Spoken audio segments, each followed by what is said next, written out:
Hello, everyone. Welcome. I'm just going to get everyone in here to the live. So let me see if I can share this.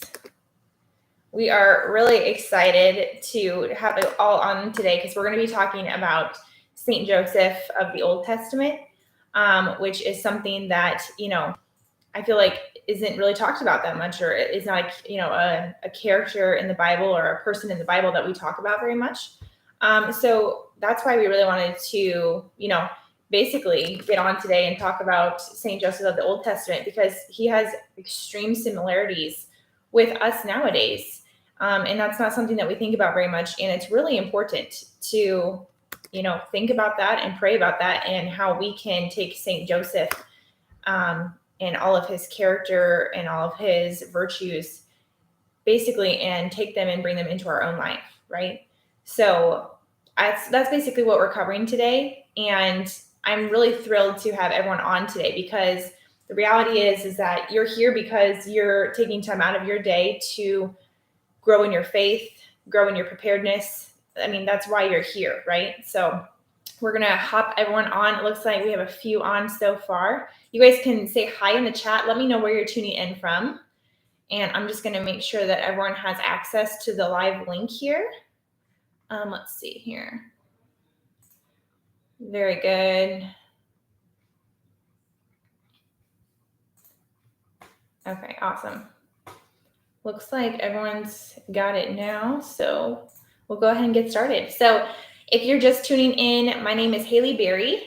Hi, Lorraine from Florida. Welcome. My name is Haley Berry. I am the Operations and Community Manager at BR Coalition, and I am also Doug's daughter-in-law. So hence the same last name. It's not a coincidence.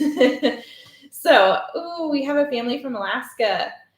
Hello, Kim. Thanks for joining. That's awesome. So today we're going to be talking about how St. Joseph of the Old Testament is similar to us and how we can grow in our faith by looking to him in regards to his virtues, his character, his example, and basically just diving into his life a little bit and his story because, there's a pretty DreamWorks movie about him and Joseph in the Technicolored coat and all. But, to me, it's the more I've come to learn about St. Joseph of the Old Testament, the more I'm thinking, why do we not talk about this guy more? Because he's got so many characteristics of things that we're going through nowadays that we could relate to. He, basically just went through all of these horrible things throughout a good portion of his life. Some really terrible things happened to him. And we wanted to basically dive into that and see what did he do? What were the actions that he took to basically come out of that on the other side, always trusting in the Lord and taking that massive action. So, hi, Donna from New Hampshire. All right. We're on live on our new YouTube channel today. So if you guys haven't subscribed to our YouTube channel yet, this is the BR Coalition channel. We're going to be doing all kinds of preparedness videos on this channel for physical and spiritual preparedness, body, mind, and soul for this life and the next. So if that's kind of up your alley, then definitely subscribe to the channel and hit the bell for notifications because then you'll be notified every time we release a new video. We just released our latest video, which is about, it's all about water storage. And we just recently had a webinar about food storage as well. And so all of those things we're sharing on our channel and we're really excited about that. So, okay, I see the room is growing. Hello, everyone. Come on into the room. We are going to be discussing today how St. Joseph of the Old Testament is basically this gentleman, right, who was had massive trust in the Lord, immense trust, but took massive action. Okay, and the reason why I want to talk about St. Joseph of the Old Testament is that it is a very strange time that we're living in, especially in the United States.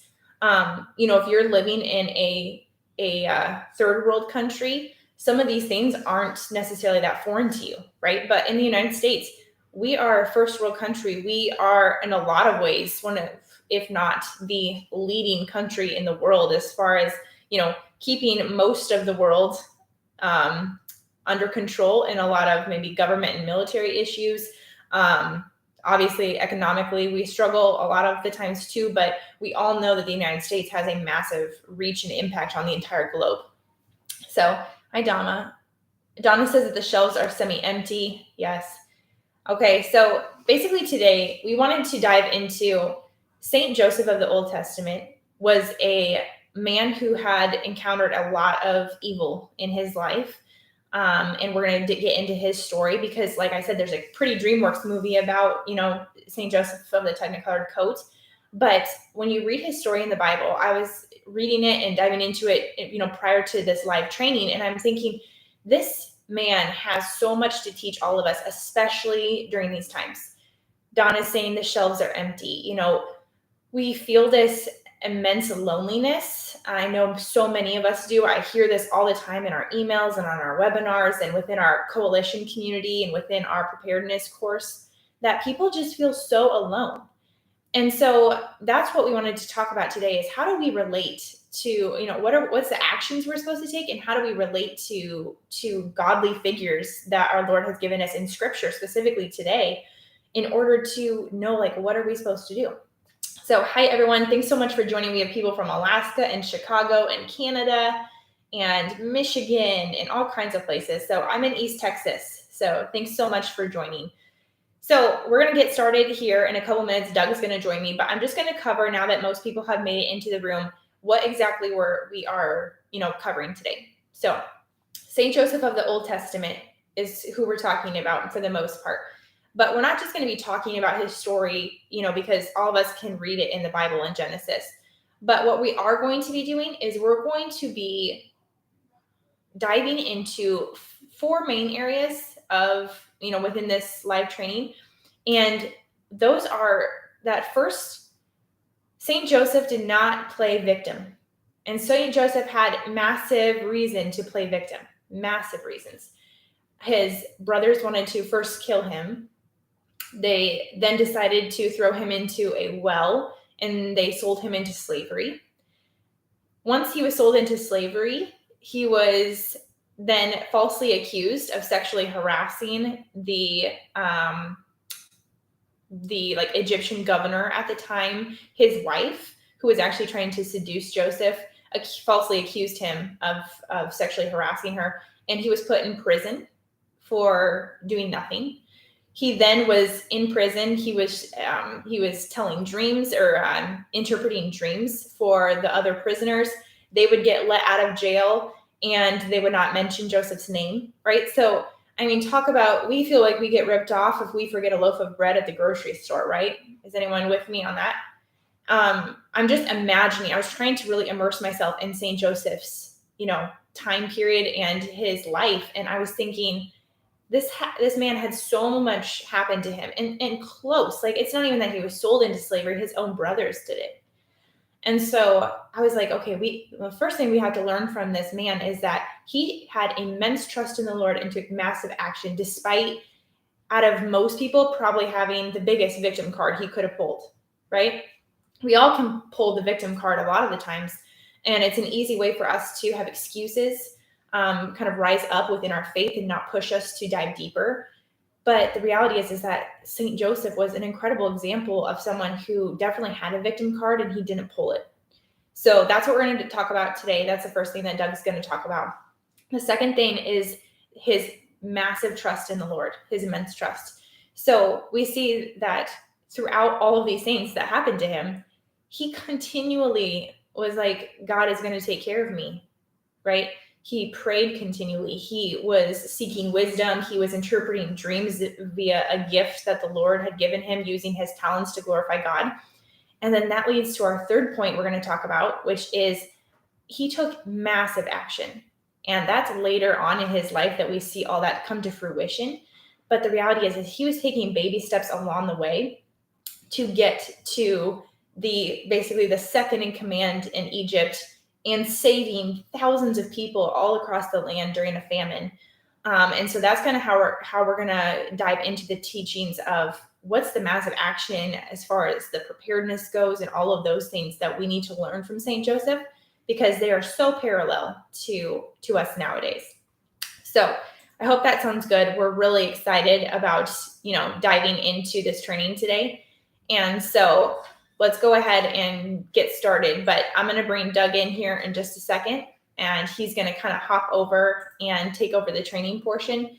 Thank you guys so much for joining in. For those who have just joined, we have about 300 on right now. So I'm Kaylee Berry. I'm the Operations and Community Manager at BR Coalition, which is the training arm of Battle Ready Ministry and the U.S. Grace Force. So if anyone's here from Father Howman, God bless you, welcome. And these are really kind of two ministries that have joined efforts together. And we are ready to bring some training and some practical action to Catholics who are yearning for it. So if that sounds like you, you're definitely in the right spot. After Doug has been traveling the U.S. for sure, but honestly all over the globe for the past 37 plus years now, he has just been adamant about, hi Mary, welcome from Father Hellman, thank you.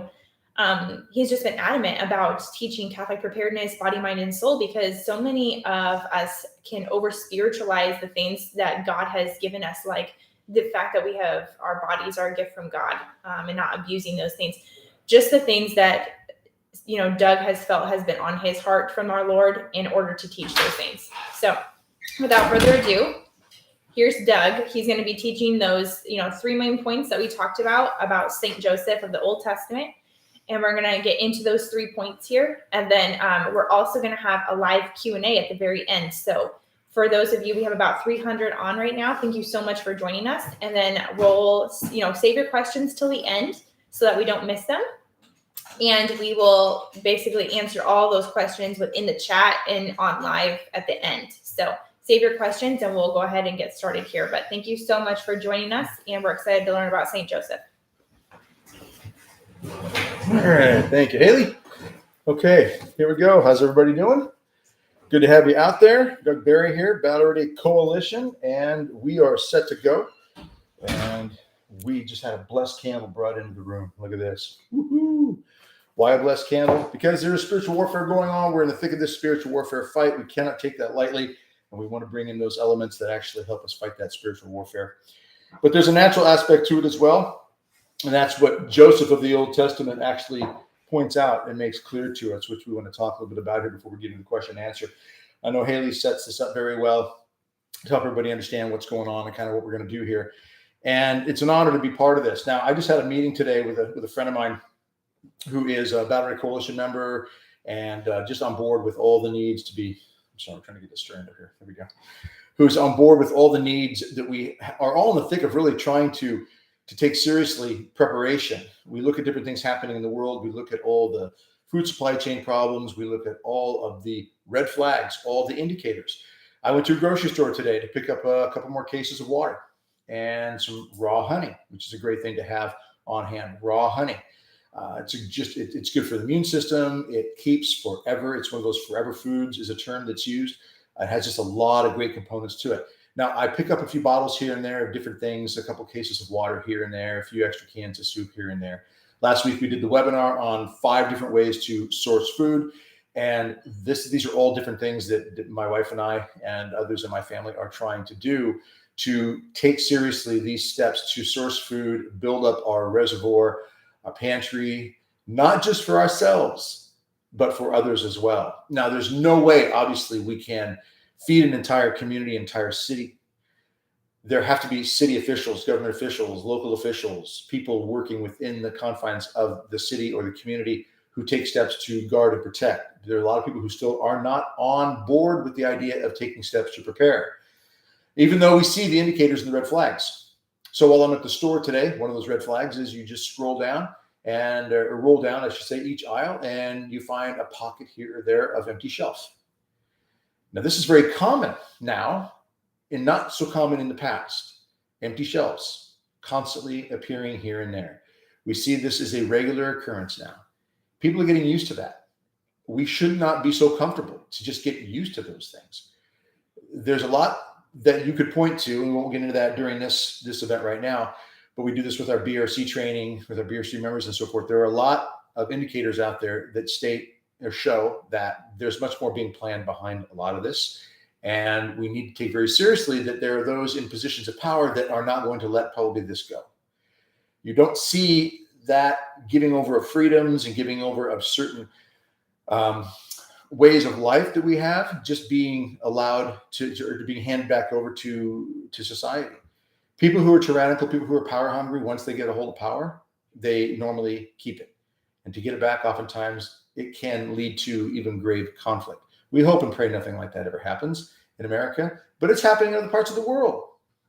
It's happened for years. Communism in general is it's a cancer.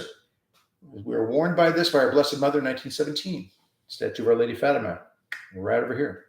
She warned us about the errors of Russia's ways, communism. We are in the thick of seeing this, not creep in, but it's already here in so many areas of our world. It's been in places like Russia and China and Cuba and other places like Venezuela now has been overrun by this for the last almost 10 years. So we have got to take seriously our responsibility to stand up in the face of these things, but then also take seriously the responsibility of focusing on preparing on the natural level for the things that we are in the thick of. So with that being said, we do want to focus a bit on, in particular, Saint Joseph of the Old Testament. Now, a lot of people refer to the Old Testament characters and individuals as saints. Saint Moses, Saint Elijah, Saint Jeremiah, Saint Joseph of the Old Testament. Saint Joseph is a great foreshadower of the Joseph of the New Testament. How Joseph, so much goes through Joseph, and authority is given to Joseph in the Old Testament, as is given to Joseph in the New Testament, the authority over the Blessed Mother and Christ himself.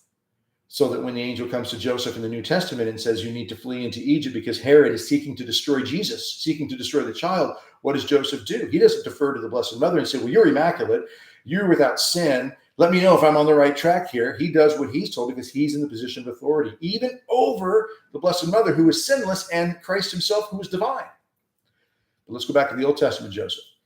This is a man who was loved by his father in such a way that his brothers were jealous. And so what do? They threw him in a well.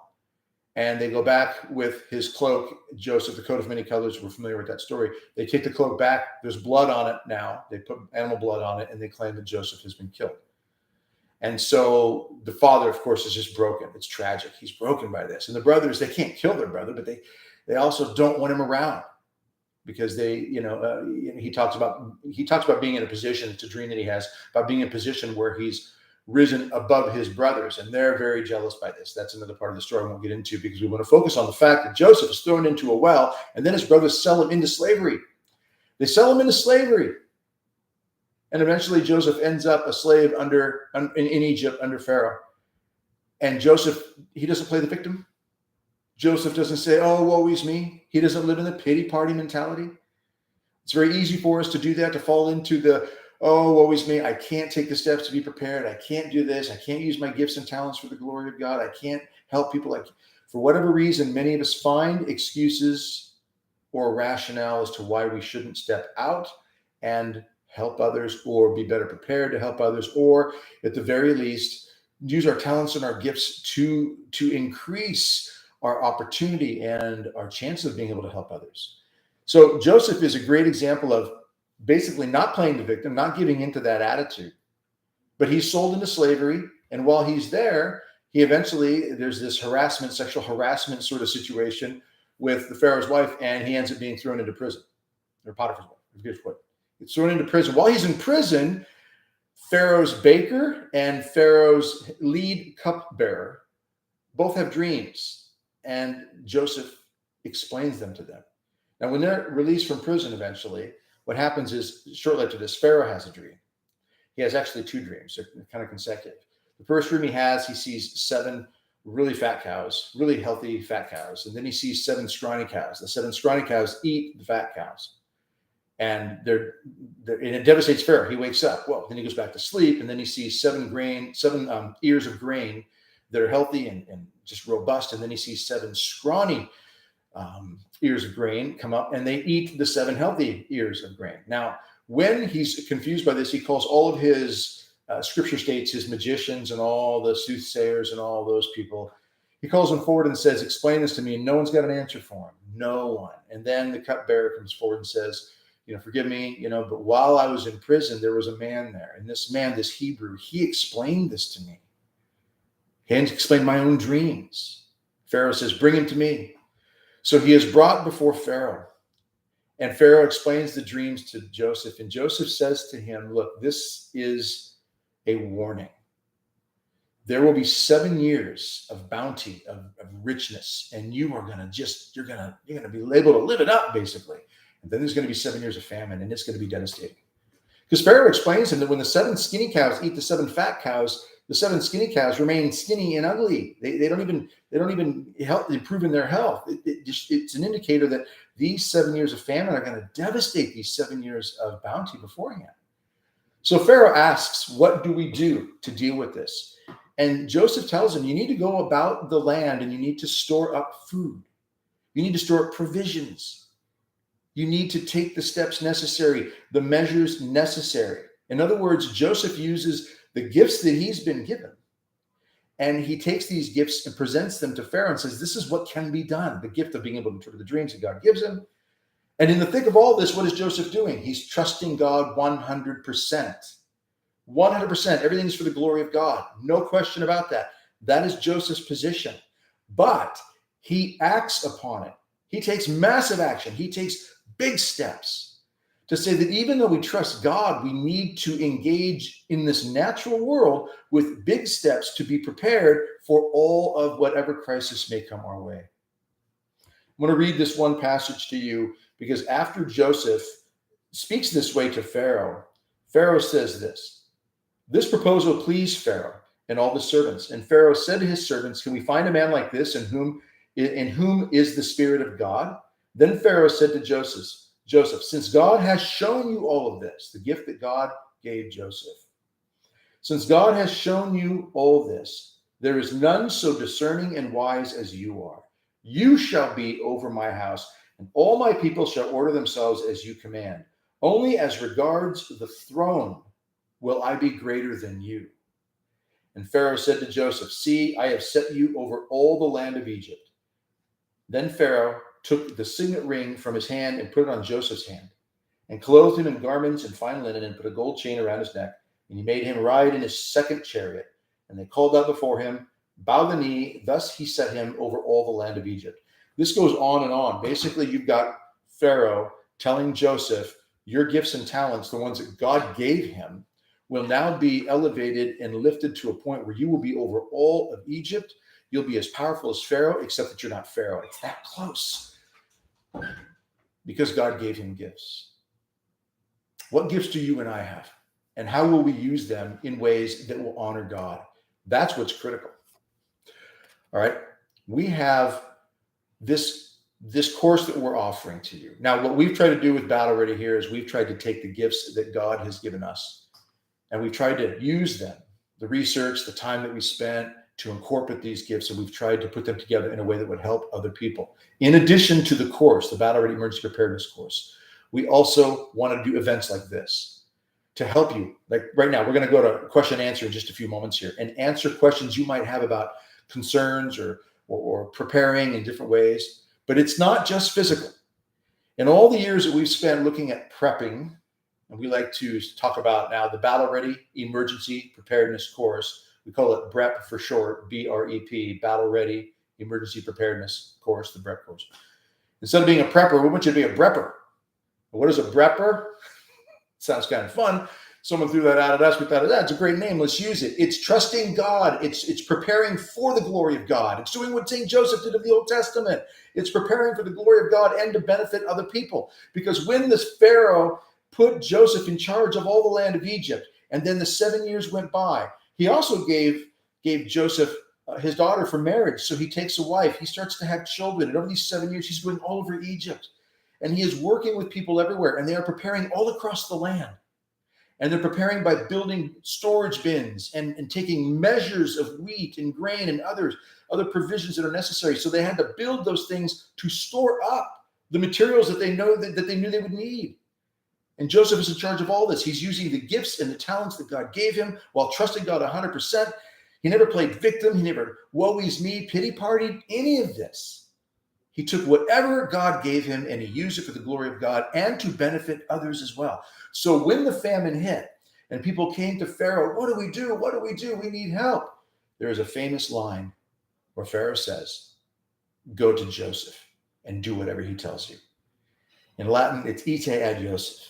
Ite ad Joseph. Go to Joseph. Now, in today's modern world, we should be looking at St. Joseph.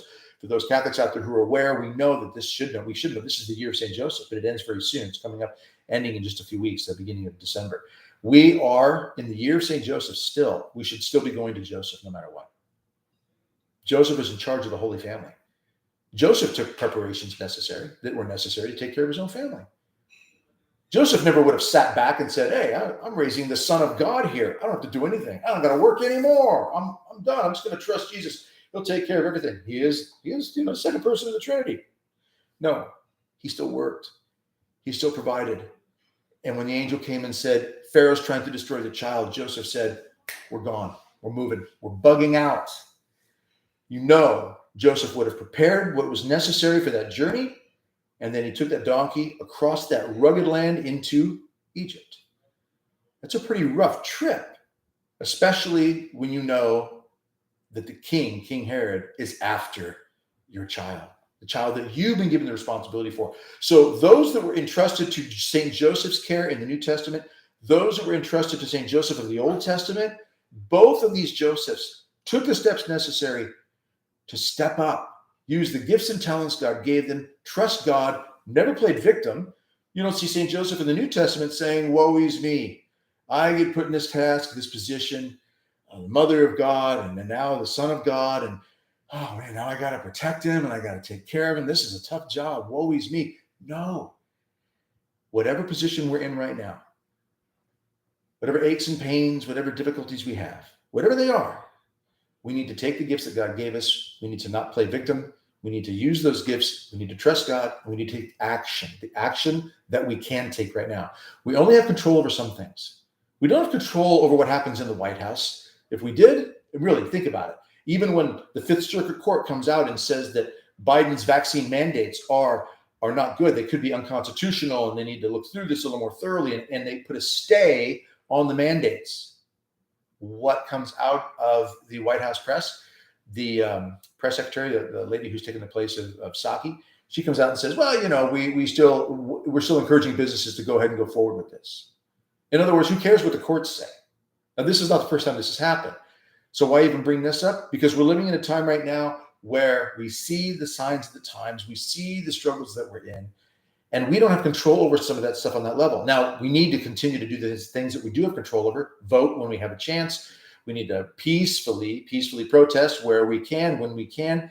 But even in those areas, it's very difficult to actually control anything that would affect our future. Yes, we have to be part of those things. We have to speak out. We have to speak out. But I can stop at the store like I did today and pick up a couple more cases of water, a couple more bottles of raw honey. Other days I pick up soup. Other days I pick up maybe more rice, whatever it may be. I can pick it up. I can go to the store and do that. And I can build alliances with friends. Like I had lunch today with a friend of mine, and we are talking about these types of things regularly because we know while we're good friends, we also try to do accountability for training and working out, but we also have this loyalty built up now where if everything hits the fan, we have each other to back each other. That's what we need as well. So we want you to hit us with your questions regarding these and other subjects. It's an important topic right now. And as we see the supply chain under the stress that it's under right now, and we see all these struggles going on in the world, these indicators that say that times are very uncertain in these areas, first and foremost, this is not about fear. We don't want you to be afraid. We're not trying to peddle fear here at all. We're trying to peddle a sense of security by doing what Joseph did, St. Joseph of the Old Testament. He didn't play victim. He didn't cry pity party, right? He trusted God 100%, and then he used the gifts and talents that were given to him to step up and engage naturally in what was going on in the world. Now, the devil, I'll say this, and then we'll bring Haley in, and we'll get some questions and answers here. The devil would love us to be afraid. The devil would love us just to be terrified by what's going on. The devil would love us to be divided and discouraged and confused and overwhelmed and just think, I'm just not going to pay attention to it. But not paying attention to it doesn't make it go away. not paying attention to food shortages on shelves, not paying attention to a Category 5 hurricane that's about to hit you off the coast. Not paying attention to that hurricane doesn't make the hurricane go away. Not listening to the news. Some say, well, just don't listen to the news and you won't be stressed out. Not listening to the news doesn't mean that the issues going on in the world are not still going on in the world. Now, the news can exacerbate these problems, of course, no question. You got to be selective with what you listen to. I am too. I listen to it every day, throughout the day, try to pay attention to what's going on. I listen to different sources and put it all together while I'm still praying my daily rosary, my auxilium prayers and fasting and going to church and so forth and confession regularly, because that spiritual aspect has got to be part of it to keep the grounding. But not paying attention to these things, the potential food supply problems, water supply problems, medical problems, problems with civilization, uprising society, government intrusion, all of this sort of thing, not paying attention to it doesn't make it go away. But what do we have control over? And what steps can we take with those things that we have control over to better improve our chances, be better prepared for ourselves and for those that God entrusts to our care? Just like God entrusted to the care of St. Joseph of the New Testament, the Blessed Mother, and Jesus himself, and God entrusted to St. Joseph of the Old Testament, the land of Egypt and all the provinces around.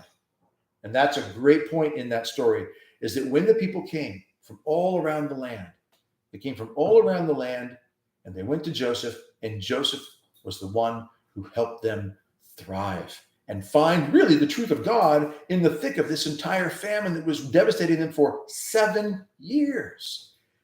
And the other part of the story, which we won't cover right now, is that Joseph met up with his brothers. They didn't recognize him. And when they did, it was tearful. And Joseph challenged them, and then met with his father finally years later. So his father realizes that his son isn't dead. It's a beautiful, aspect of the story there. But really what we're focusing on here, don't play victim. No matter how bad things get, we're not victims. God has built us for these times. It's up to us to honor God, trust God, and then use the gifts that he gives us to help, basically care for ourselves and those that he entrusts to us. And for me, there's a woman on the other end of this ring. I have children, even though they're all grown, they're adults now. I have grandchildren. I have friends. I have even a stranger that might come to my door one day, and I want to be prepared to help him if and how I can. And I have to be careful about that, vet that situation, and that stuff we can talk about. So I'm going to bring Haley in now. We've got a lot of people on this live right now. We're so grateful that you're out there. We want to turn everything over to the glory of God and ask his guidance in everything that we do. So in the name of the Father, Son, and Holy Spirit, please, God, guide us in this conversation. Be with us and help us know what we are called to do, what you call us to do in these times with the gifts that you give us, that we may trust you, not cry victim, and be instruments of grace and truth, peace, and hope in this world. All through the intercession of the Blessed Mother and Saint Joseph, both of the New Testament and of the Old Testament. In the name of the Father, and the Son, and the Holy Spirit. Amen. Okay, let's bring Haley in here. And I am going to scoot over here and get out of the way a little bit. Let's get rolling on this. Hello, everyone. Okay, so we're going to start the question and answer period. I just wanted to hop on real quick, too, before we get started on that, and just give a quick recap of all the teaching that Doug covered, because it was obviously really good, first of all. And then we also, since it's a live event, some people joined, a little bit later, and we had gone through most of the teaching. So if you joined late, we were talking about St. Joseph of the Old Testament mainly today. And there were 3 main aspects of his life that we wanted to basically dive into. And that was that he never played victim, even though he was sold into slavery by his own brothers. He was falsely accused of sexual harassment that he did not do, and was sent to prison, even though he was completely innocent. So out of all of us, and I mentioned this at the beginning, he probably had one of the biggest victim cards he could have pulled out of all of us, and he didn't pull it. He just kept trusting, kept taking that action. If you ever think you got family problems, just look at what Joseph's brothers did to him. The second point we made is that because of all that he had gone through, then one of the main virtues or characteristics of his character was immense trust in the Lord. He was in prison. He never stopped his prayer life. He never stopped trusting in the Lord. So that obviously is something that we all can relate to nowadays, is handing over all of our worries and concerns about these times and giving them over to our Lord, like St. Joseph of the Old Testament did. And then the third point that we made was the massive action that St. Joseph of the Old Testament took, which, it's hard to, I mean, we have just a few chapters in the Bible about this man, but within these chapters, we can see just these massive jumps of action. Once St. Joseph knew what our Lord was calling him to, he didn't hesitate and he jumped on it. And so that's what we wanted to really dive into today, as far as so many questions we get is, what are we supposed to do, Doug, about this? Or, we get emails to the BR Coalition team about all these concerns, and they're completely valid concerns. But we wanted to really dive into this St. Joseph because it's someone that we can look to for guidance and inspiration, that obviously, had favor with the Lord. He was able to interpret dreams, and he was using those gifts and talents to take care of himself and others. And so, we wanted to teach this specifically because for those of you that are on live right now, we have our BR Emergency Preparedness course on sale right now, and we have only about 24 hours, a little bit over 24 hours left before the sale price goes away. So we wanted to offer the course to you in an effort to make, this is kind of the bread and butter of our ministry. This is how we keep the ministry going and keep, preaching this message of preparedness on body, mind, and soul to everyone that we can. But this sale is going to end tomorrow at around 10 p.m. Central Daylight Time. And if you're interested in it, it covers shelter, water, food, defense, and medical. And you can find all the information about it at brcoalition.com/course.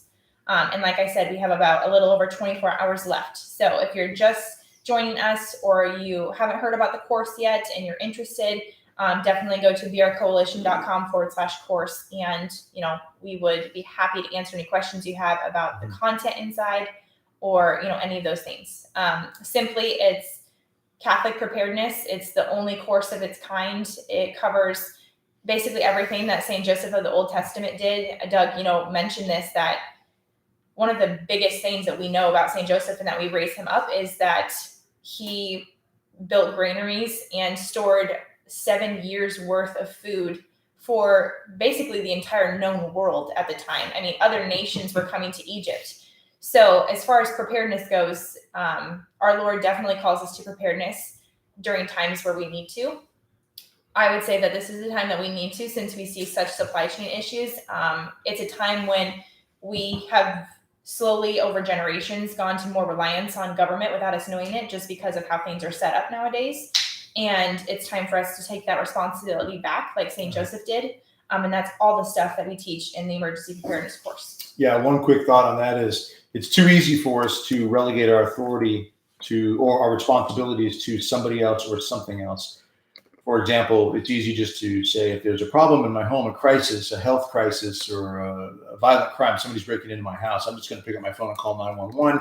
They'll send somebody else will take care of it for me. Not bad to call 911, of course, but it takes time for them to get there. And the time that it takes for them to get there, even if the response time is a minute, a lot of bad things can happen in a minute. People can lose their life in a minute. It can be a health issue, whatever it is. Your house can burn quite a bit in a fire. If there's a problem, you want to call the fire department anyway, yes. But if you've got fire extinguishers at hand and you've got a plan on how to use them, that's one way to help protect and defend your home and save lives. Self-defense situation, know how to defend and protect there. If it comes to a medical emergency, know basic CPR, know the Heimlich maneuver, these types of things, know how to dress a serious laceration, serious wound. If there's an accident with a chainsaw or a gunshot or a knife, or whatever it might be, having the ability and the skill and having the mindset to even think that way. That's a big part of what we encourage in the Battle Ready Emergency Preparedness course, and what we're trying to do here today, even and with our posts and our BR Coalition YouTube channel, is really help people think the direction of being better prepared for all these different reasons. I mean, think about that, what Haley just said. St. Joseph of the Old Testament, his job was to store up food for 7 years for all the known civilization. And actually, one translation of the Old Testament states that the entire world came to Joseph in Egypt. Another says that all the provinces around Egypt, and of course within Egypt itself, all came through St. Joseph of the Old Testament. That is beyond our comprehension of today's world. We rely so much on so many others rather than taking it upon ourselves to work within our own communities, build alliances and allegiances with other It's people. such a Christian virtue It aspect really is, that's yeah. missing because of how our culture has kind of been constructed. And Yeah. now is the perfect time to kind of call that back in and for us Christians to take that action that St. Joseph did and bring it back to our communities. Yeah, I would say that each of you watching right now, you have a voice. And I know this for a fact. A good friend of mine who's a priest, who was very good friends with St. Mother Teresa. And Mother Teresa would say this: I have a voice. It might be a small voice, but I still have a voice. I can do something with that voice. You can too. Your community, your friends, your family, yourself, your loved ones, your spouse, your children, your grandchildren. If that's the scope of community that God wants you to reach, you have a voice in that. Mm-hmm. And so your spiritual side and your natural side need to be engaged, especially as we see things in our world right now really causing us more concern because things are so uncertain. It's not just about when people say, you hear this in the news a lot. I know you've heard it, Haley. We've talked about this around the family here. Is go get your Christmas presents early because we might not have things on the shelf come December. Look, Christmas presents are really the last thing that I'm worried about. I'm not really worried, but I mean that I need to be concerned about. I'm still getting a Christmas present, right? Yeah, we're still getting you something. Okay. Mom and I got you something. But seriously, I'm concerned about food, water. Those are the things that really. That's my Christmas present. That's it. We're getting you a case of water I got today from the grocery store. Yeah. But getting extra water and food and medical supplies. And so, the BREP course addresses the 5 key things that we all really need every day.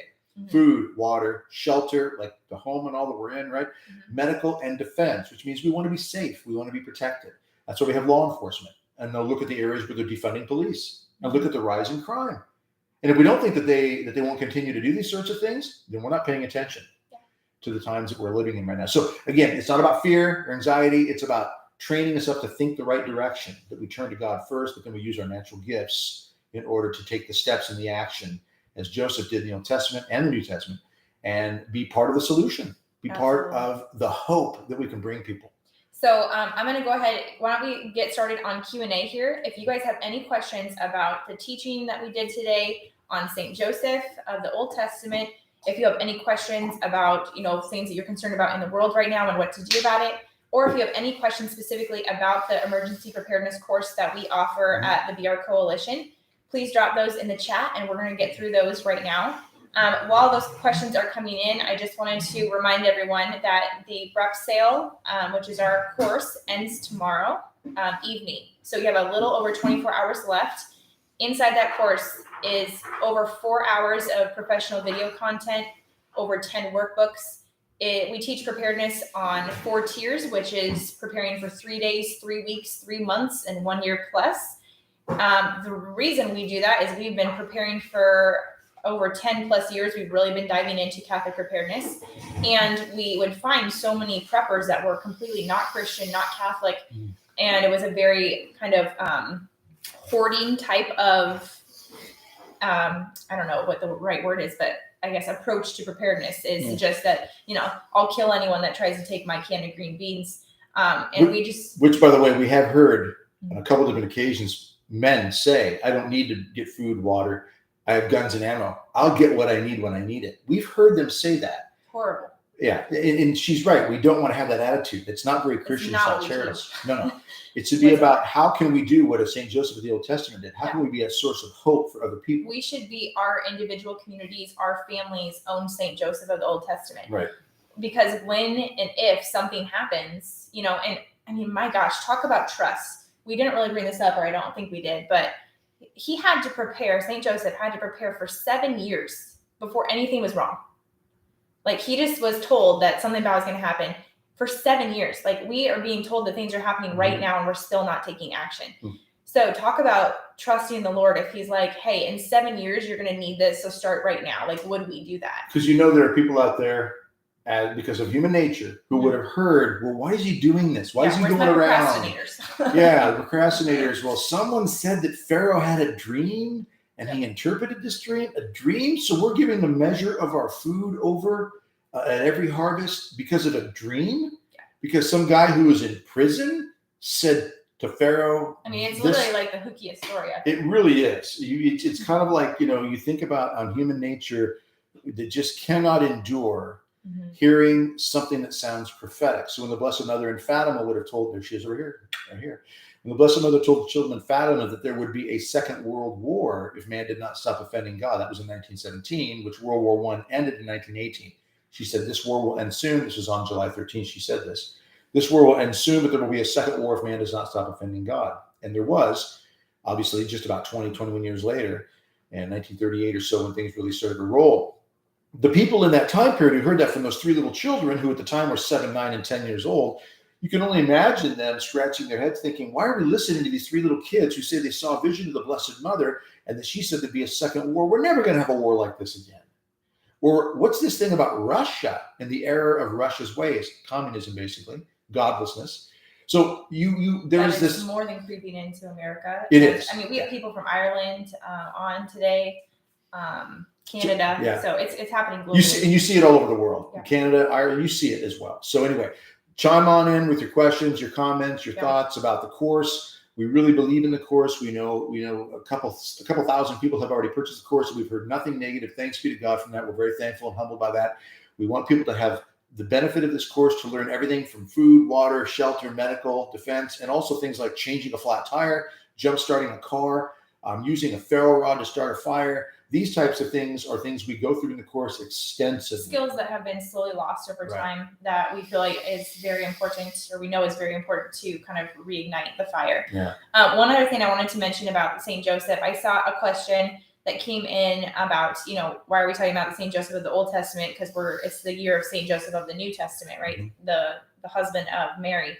But like, Doug was mentioning, St. Joseph of the Old Testament was a prefiguration of St. Joseph of the New Testament, but then also of Christ in a lot of ways as well. He was sold into slavery for silver, all of those types of things. But I think one of the coolest things, and I was deep, kind of delving into St. Joseph. This is something that I came across, looking into theologians that have thought about this. And they were talking about how both St. Joseph of the Old Testament and of the New Testament were feeding the entire world. And I thought that was kind of interesting. So I started to, read more about that. And basically, St. Joseph of the Old Testament, we know, stored 7 years worth of food to feed the entire world, the known world at the time, right? But then St. Joseph of the New Testament, he literally physically fed Jesus, who's the bread of life. So they both gave food to the world indefinitely. And so we're calling God's calling each of us to be the St. Joseph of the New and Old Testament, because they're so similar in our own families first, then in our parishes, in our communities, in our cities, state, and so on. So we're going to ask you, to really consider joining us inside the preparedness course. We've heard nothing but good things about it. We've had 2,100 families already go through the course and have just absolutely loved it. And so we really hope you do that. While I get to the questions here, I do want to read this to you guys. I think you'll really find this inspiring. But we had a testimonial for the course come in from Lucas. And he said, taking the BR emergency course has been one of the best decisions I've ever made, thanks be to God. I've learned so much so far and feel significantly better about preparedness in difficult times and protecting my family. I have shared the skills I've learned with my brother and some friends, and everyone is very grateful. You guys rock. So that was just one testimonial. We have hundreds of testimonials, but I thought that was one of our newest and one of my favorites. So I hope that helps you. All right, let's get into the chat here. Make sure that we're not missing any. If you guys have any questions, feel free to chime in. And like I said, the link to join for the course is right above in the chat. And then you can also go to brcoalition.com/course. And while Haley's looking, just flag me when you got one. I just want to throw this in there as well. One of the key things that we talk about in the Battle Ready Coalition course, not just food, water, medical, defense, protection, which is all critical and all part of the whole approach. It's also taking care of ourselves. The body is a temple of the Holy Spirit. God has asked us really to be good stewards of everything that he's given us. That includes even our bodies. So one of the things we like to point out, both in our Battle Ready Coalition training, which is a monthly training course that we have, and the one-time course, BREP, is that we take care of that temple of the Holy Spirit.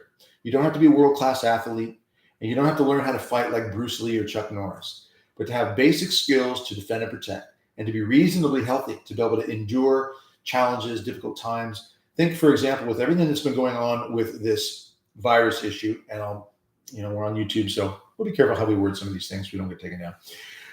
We have to understand that one of the number one things that we have not been hearing for the last 2 years, but we should have been hearing from the very beginning, is get healthier.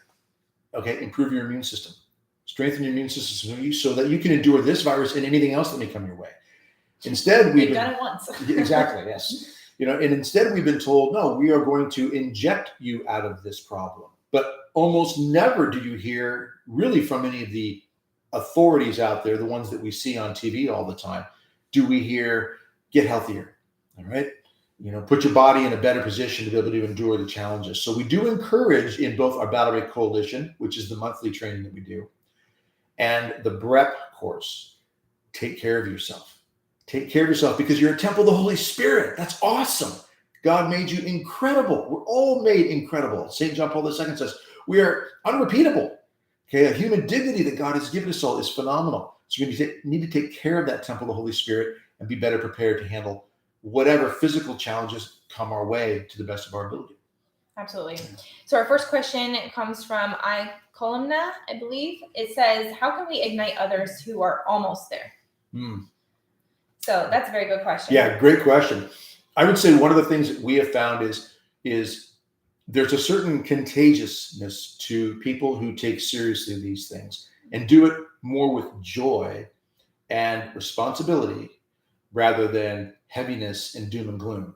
So while we do talk seriously, and I study, church-approved prophecies, they're pretty serious. You're pretty serious when you hear about Rwanda and the Blessed Mother appearing to the children, the teenagers in Rwanda, and showing them the vision of the Rwandan genocide that took place 12 years later. They saw the vision around 82. The genocide took place in 1994. Devastating, beyond understanding, devastating, tragic event where nearly 1 million people, estimated, could be more, because they don't know if they found all the bodies, but they were murdered, killed brutally, many of them, in 3 months. In just 90 days, this civil war between the Tutsis and the Hutus erupted and devastated this entire country and people around it. And there were an estimated 500,000 or more women that were brutally sexually assaulted, as young as 7, 8 years old, and as old as 80 years old, they say. The brutality of this sort of thing is hard to talk about. So while mentioning that to ignite people to say, look, these things have happened, they could happen. There still needs to be a certain responsible approach so that it's not just driven by fear, but there is an understanding of the consequences of not being prepared to protect and defend. Like, these women should have been defended and protected, but a lot of the guys, a lot of the people, they weren't ready to do so. We need to be ready to protect and defend, right? But we also need to speak with a certain sense of what the consequences are, but a certain joy behind why we do this. Like, there's a joy that I get from being able to help people be better prepared spiritually and physically. There's a joy of knowing that I got some extra provisions and I can share them with others. And if I show that joy while I talk about these things, so, I want my family to be at peace. I don't want to live in fear. People sometimes would accuse me, well, you must be living in fear, because even when I go into a restaurant, I sit in a position that allows me to watch the doors. So if somebody comes in the door and it looks like it's a threat and someone comes in with a gun or something, I can engage and react quickly and appropriately, as opposed to having my back to the door. When I'm at church, I try always to sit on the end of the pew near a door if I can. So if somebody comes in that door, I'm at the end of the pew. If somebody starts to threaten in some way, I can get out of that pew immediately and engage. Now, does that mean I'm afraid all the time? No. I have a real sense of joy that I'm training and preparing to try to help other people. So how do we ignite them? One of the best ways to do it is we just do it ourselves, but do it with a positive sense of responsibility and a sense of joy that I'm preparing to help other people. And that right there is enough to get people thinking, I believe. And then from there, you've got to look at different individuals, look at their personalities, look at the questions they might have, the issues they might have, and address them individually like that. But then sometimes it's a matter of just saying, hey, look at the signs of the times, look at what's going on with supply chain problems, look at the fact that until almost 2 years ago, we would never thought we would have these mandates out there that would be threatening people's jobs and so forth. And that you would have doctors telling people, we're not going to admit you to the hospital because you haven't taken this injection. Incredible things like this. You can bring these things up with people and say, look at that, and ask the question, do we really think that this couldn't get worse? Or do we live in the normalcy bias mindset? Mm-hmm. But show a responsible approach to recognizing the consequences, but not heavy, oh no, the sky is falling, because that's not how we look at it either. Yeah. And honestly, it's too, just lead by example, which is obviously what our Lord has always told us to do, and what he did himself on the cross is, make sure that you're not just talking about everything that's going on, but you're actually taking some action, because hope is found in that plan of action. Mm-hmm. And when your friends or family are seeing that you're actually doing something about it, it becomes not doom and gloom. It becomes like a joy that you're going to be able to help people with their needs. I think God provides a grace for us when we take positive steps in action, spiritually and naturally, to help ourselves and other people, to be prepared, not in a selfish way. I don't like the mindset, Haley touched on this a little bit earlier, the type of prepping mindset that says when everything hits the fan, we're bugging out, we're going to the country, or we're going to hide out up there and let civilization collapse. All right, I don't buy that. I don't see it that way. I see it as we may have to move to another location for safety. It depends on how crazy things get. But we also want to try, if we can, to be a source of hope and be an instrument of God's grace in the world, if we can. And that, without a deep prayer life and the steps taken in that spiritual side first, those decisions are going to be hard to come by. Absolutely. If you're still with us, thank you so much. Don't forget to check out brcoalition.com/course. That's the course that we're talking about here today. And we have a little bit over 24 hours left in the sale. So check that out. And that's where you'll learn, everything. And on the sales page there, when you click that button, it'll tell you exactly everything that you get inside the course. And one thing we haven't mentioned yet that is probably our biggest bonus that everyone has been so excited about is each month within the course, Doug and the whole BRC team, or parts of the BRC team, I should say, are going to be going live with all of our BREP members, which is over 2,100 families right now. And that monthly live event is to keep you motivated, accountable, and to answer your questions. So if you get stuck on a unit, or you have questions, or you're not sure what to do in your certain situation, we're going to be going live with you every single month just for the BREP members to kind of keep you moving forward. So people are really excited about that. We're really excited about it too. Yeah, because I'll just say this quick too for your next question. There are two things we look at. We like to do this a lot, talk about this in BRC, is where there's inspiration, motivation. An event like this, doing a live like this, can inspire and motivate people. But then there's discipline. And discipline is the day-to-day. It's, for example, yesterday was a busy day for me. I'm running crazy. There's all kinds of things going on. By the end of the day, I still needed to get my workout in. So I went out to my garage weight room that I have out there. It's not really fancy. I got the stuff that I need there. And I knocked out a workout like 10:45, 11 o'clock at night. Now, it's a discipline. It's not, I can't wait to go out this late and work out. It's, I need to get it done. It needs to get done.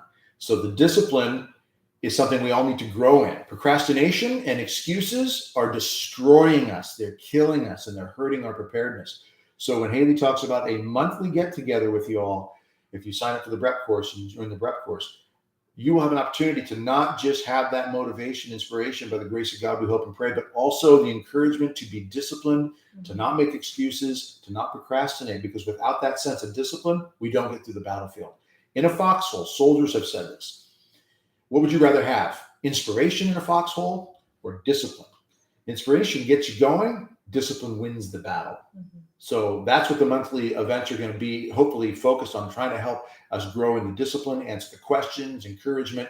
And that's what's exciting about it. One other key thing about this course is when you sign up for this course, if you do, whatever you pay right now, it's on sale, $197. Tomorrow, 10 o'clock tomorrow night, that jumps up because we've got some price increases we have to deal with. But every single item we add to the course, and I want to key on that, we are adding things to this course.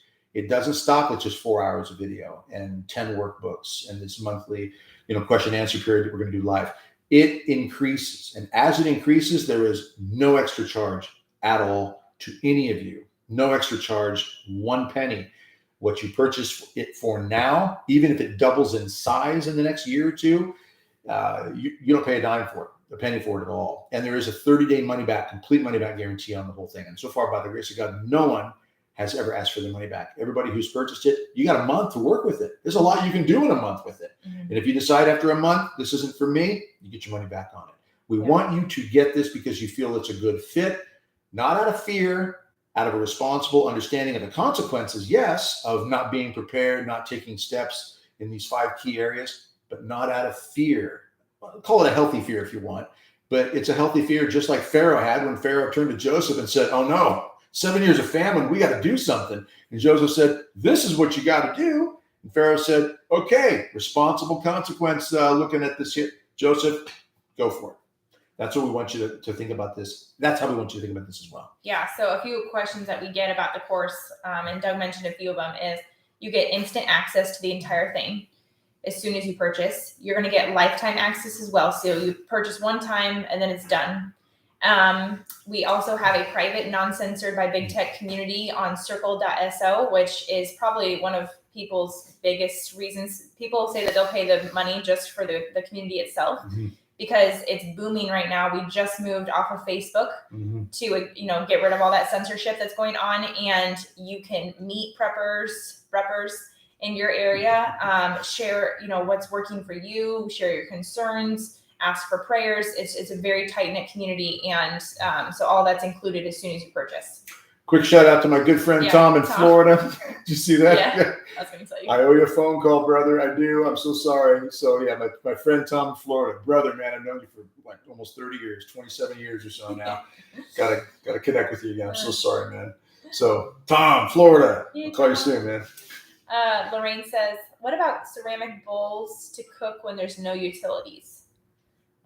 Lorraine, it depends on the cookware, but definitely having cookware that would not be ruined if it was cooked over, a fire of sorts would be definitely something that we recommend and that we include inside the course. Yeah, the different types of cookware, anything that we store food in or cook food in, any liquids or food at all, especially if they're going to be intense heat or intense cold. It's important that we understand before we use it what it's been made for. Mm-hmm. And this is a good reason why taking these steps now before you would reach a point where you'd have to use them in an extreme situation of, I have nothing else to cook in. I've got to go with something like this. Mm-hmm. It's important to understand those questions now. So some ceramic is going to be better than others. It's going to depend on how it's made and what it's made for. So just keep that in mind as you look at what you would use. I'm the redundancy rule guy. And the redundancy rule, I think, originally was 2 is 1, 1 is none. So 2 items, like 2 forms of starting fire is really 1, because if one of these 2 fails on you, you've got 1 left. I changed that a little bit personally. 2 is 1, 1 is none. I like 3 or 4. Okay. I like 3 or 4 methods of starting fire, of storing items, and 3 or 4 ways to cook things and things to cook them in. So it's a great question. It's important to look in advance and know what your particular material is made of and how it will respond to certain extreme heat and extreme cold. Yeah. Judy's saying St. Joseph has a relationship with the souls in purgatory, and she's recently felt a call to deepen her friendship with the souls in purgatory. She's felt the words in her heart, build an army. Do you have any thoughts? Okay. Those words, build an army, I have heard myself. I honestly have. I don't talk about this kind of stuff, but since you brought it up, I have heard this, and I know a couple other people who have told me out of the blue, without me telling them that I heard this in my heart several years ago. I heard in my heart clear as a bell, as if the voice was sitting next to me. So much so that as I was praying about something else completely, and I heard it, and I looked over my shoulder thinking it might have been my wife or somebody, but no one was there. I'm not trying to sound all lofty or anything here, because this is rare. But many people do get that prompting or hear that something inside that God might be trying to say to them. If you're in the state of grace and you're trying to be prayerful, why would God not try to reach out with some sort of message? But I've heard several people say to me, I felt like God said to me, build an army. I felt like there was this build an army statement. So build an army or build me an army. I've heard this from several people. I would say that if you've got that prompting, that you should at least deepen your prayer on that and just ask, Lord, show me if this is really of you, and I'm not being misled by the enemy in some way. If this is really of you, show me how I am to build an army. Mm-hmm. I felt like it had to do more with this sort of thing, helping people prepare. And that's been in my mind and in my heart for years now, is the word prepare, spiritually and naturally, because the concentration camps of Germany, the Rwandan genocide, any of that sort of stuff does not have to happen. and not to that level, especially when people say, well, these things are just going to happen. We just have to let this go. In fact, a friend of mine said today at lunch when we were talking about some of these issues, he said, well, I was talking to a buddy, and the buddy said to him, well, if this happens, we're all going to be in the same boat, so there's nothing we can do about it anyway. That's a very negative attitude. That's not building an army for the glory of God. So if you heard that in your heart, I recommend you deepen your prayer and ask God, guide me in this, because it might mean something such as a prepping sort of thing. For me, I believe it's all consuming. It's preparing the food, water, and so forth. But I also feel it's been trying to help people learn basic self-defense and learn how to protect and defend even physically. For whatever reason, I don't know. And I'm not encouraging anything at all other than peace and following God's call. But we don't know how God's going to call us. So we need to deepen the prayer and be prepared in all these levels for whatever may come. So if you heard that in your heart, I recommend just deepen the prayer on that and continue to ask, Lord, peacefully, show me. Don't let me be misled. How do you want this to manifest if it is of you? I just wanted to say welcome to David and Beth and Margaret and Ellen and another Margaret. Thank you so much for joining us. We are super excited to meet you inside the course. So if you guys are still on and interested, or at least want to even look at the course before you make a decision, just go to brcoalition.com/course, or just click the link in the chat. So we'll keep going on questions here. Lorraine's saying, Qterra Flame indoor fire pit using stereo as fuel or a fondue pot. What's stereo? I'm not familiar with the stereo part. Okay. I've heard of the fondue pot use as well. Okay. But yeah, that's definitely a great way to go about it. Here's what's great about the prepping approach, or the brepping approach, we like to say now, is when you start thinking a certain direction, you start figuring out that there's a lot of things that you can apply this to. For example, I'll show you this. Basic self-defense. Here's a self-defense posture. This is a diffused posture. My hands are open. Hey, pal, calm down, relax. Everything's good. This is a fight posture. I'm ready to go. If I've got that defense posture, and not only are my hands protecting the vitals like my head, throat, eyes, vital organs, and everything, because if a knife comes at me, my arm might be able to take it better, obviously, than I can here, or elsewhere. So those arms are up. If my stance is right, which we can't show you, but we call it an 80-20 stance, where Marines call it a basic warrior stance. It's like a wrestling stance. You got 1 foot up, 1 foot back. You got about 80% maybe of your weight on your back leg, so you can lean back and move if you have to. That basic stance is what we would refer to as your primary self-defense posture in general. Now, there are too many what ifs. What if this? What if this? What if somebody does this? What if 5 people are here? What if a bomb drops on me? Whatever. Too many what ifs to address. But from this posture, I learned I can defend and react and strike in different ways, regardless of the what if. Now, with the prepping or brepping type approach, it's the same concept. So what if this happens? Well, I've got a fondue pot. What if this happens for fuel? Well, I can use this for fuel. What if this? Well, I can do this. I can build a rocket stove, which is a great little way to use bricks and everything to create a chimney and a little heat, a little place to feed it. It can be very small, but the way it's designed, it draws up the chimney, the heat in a way that really intensifies, so you can place a little pot or some sort of carry kettle, which we talk about. We love the carry kettle. They're very simple, easy to pack. Stainless steel kettles you can use for cooking and such. And it's low smoke and it's low visibility. So if you have to hide it out somewhere, you don't want a lot of visibility with a big open, campfire of some sort, you build a little rocket stove out of a handful of bricks. So yes, you have to come up with some bricks. And these are things we're going to teach you in both videos on BR Coalition channel and additional pieces added to the course, to the BREP course. But again, it's the posture that teaches you that you can engage in what ifs in different way. The brepping or prepping approach is the same thing. So using a fondue pot, for example, great way to go about it. It can be done in different types of fuel, all these things, the direction we want you to be thinking. Yeah, definitely. Elkomna says, is it worth it to just send the message of spiritual and physical preparedness to family who are asleep?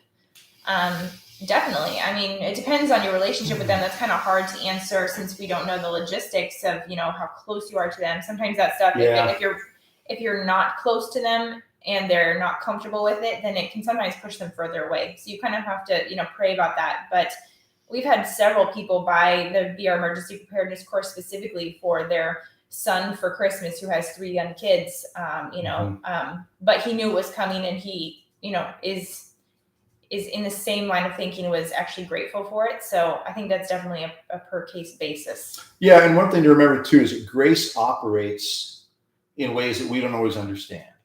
And anger sometimes is a first step towards conversion. So someone might be frustrated when you say to them, hey, look, there are things happening in the world. We're concerned. We wanted to offer this to you to see if it would help. And they might at first say, oh, we don't need this. You're getting carried away and crazy. But you've at least introduced it to them.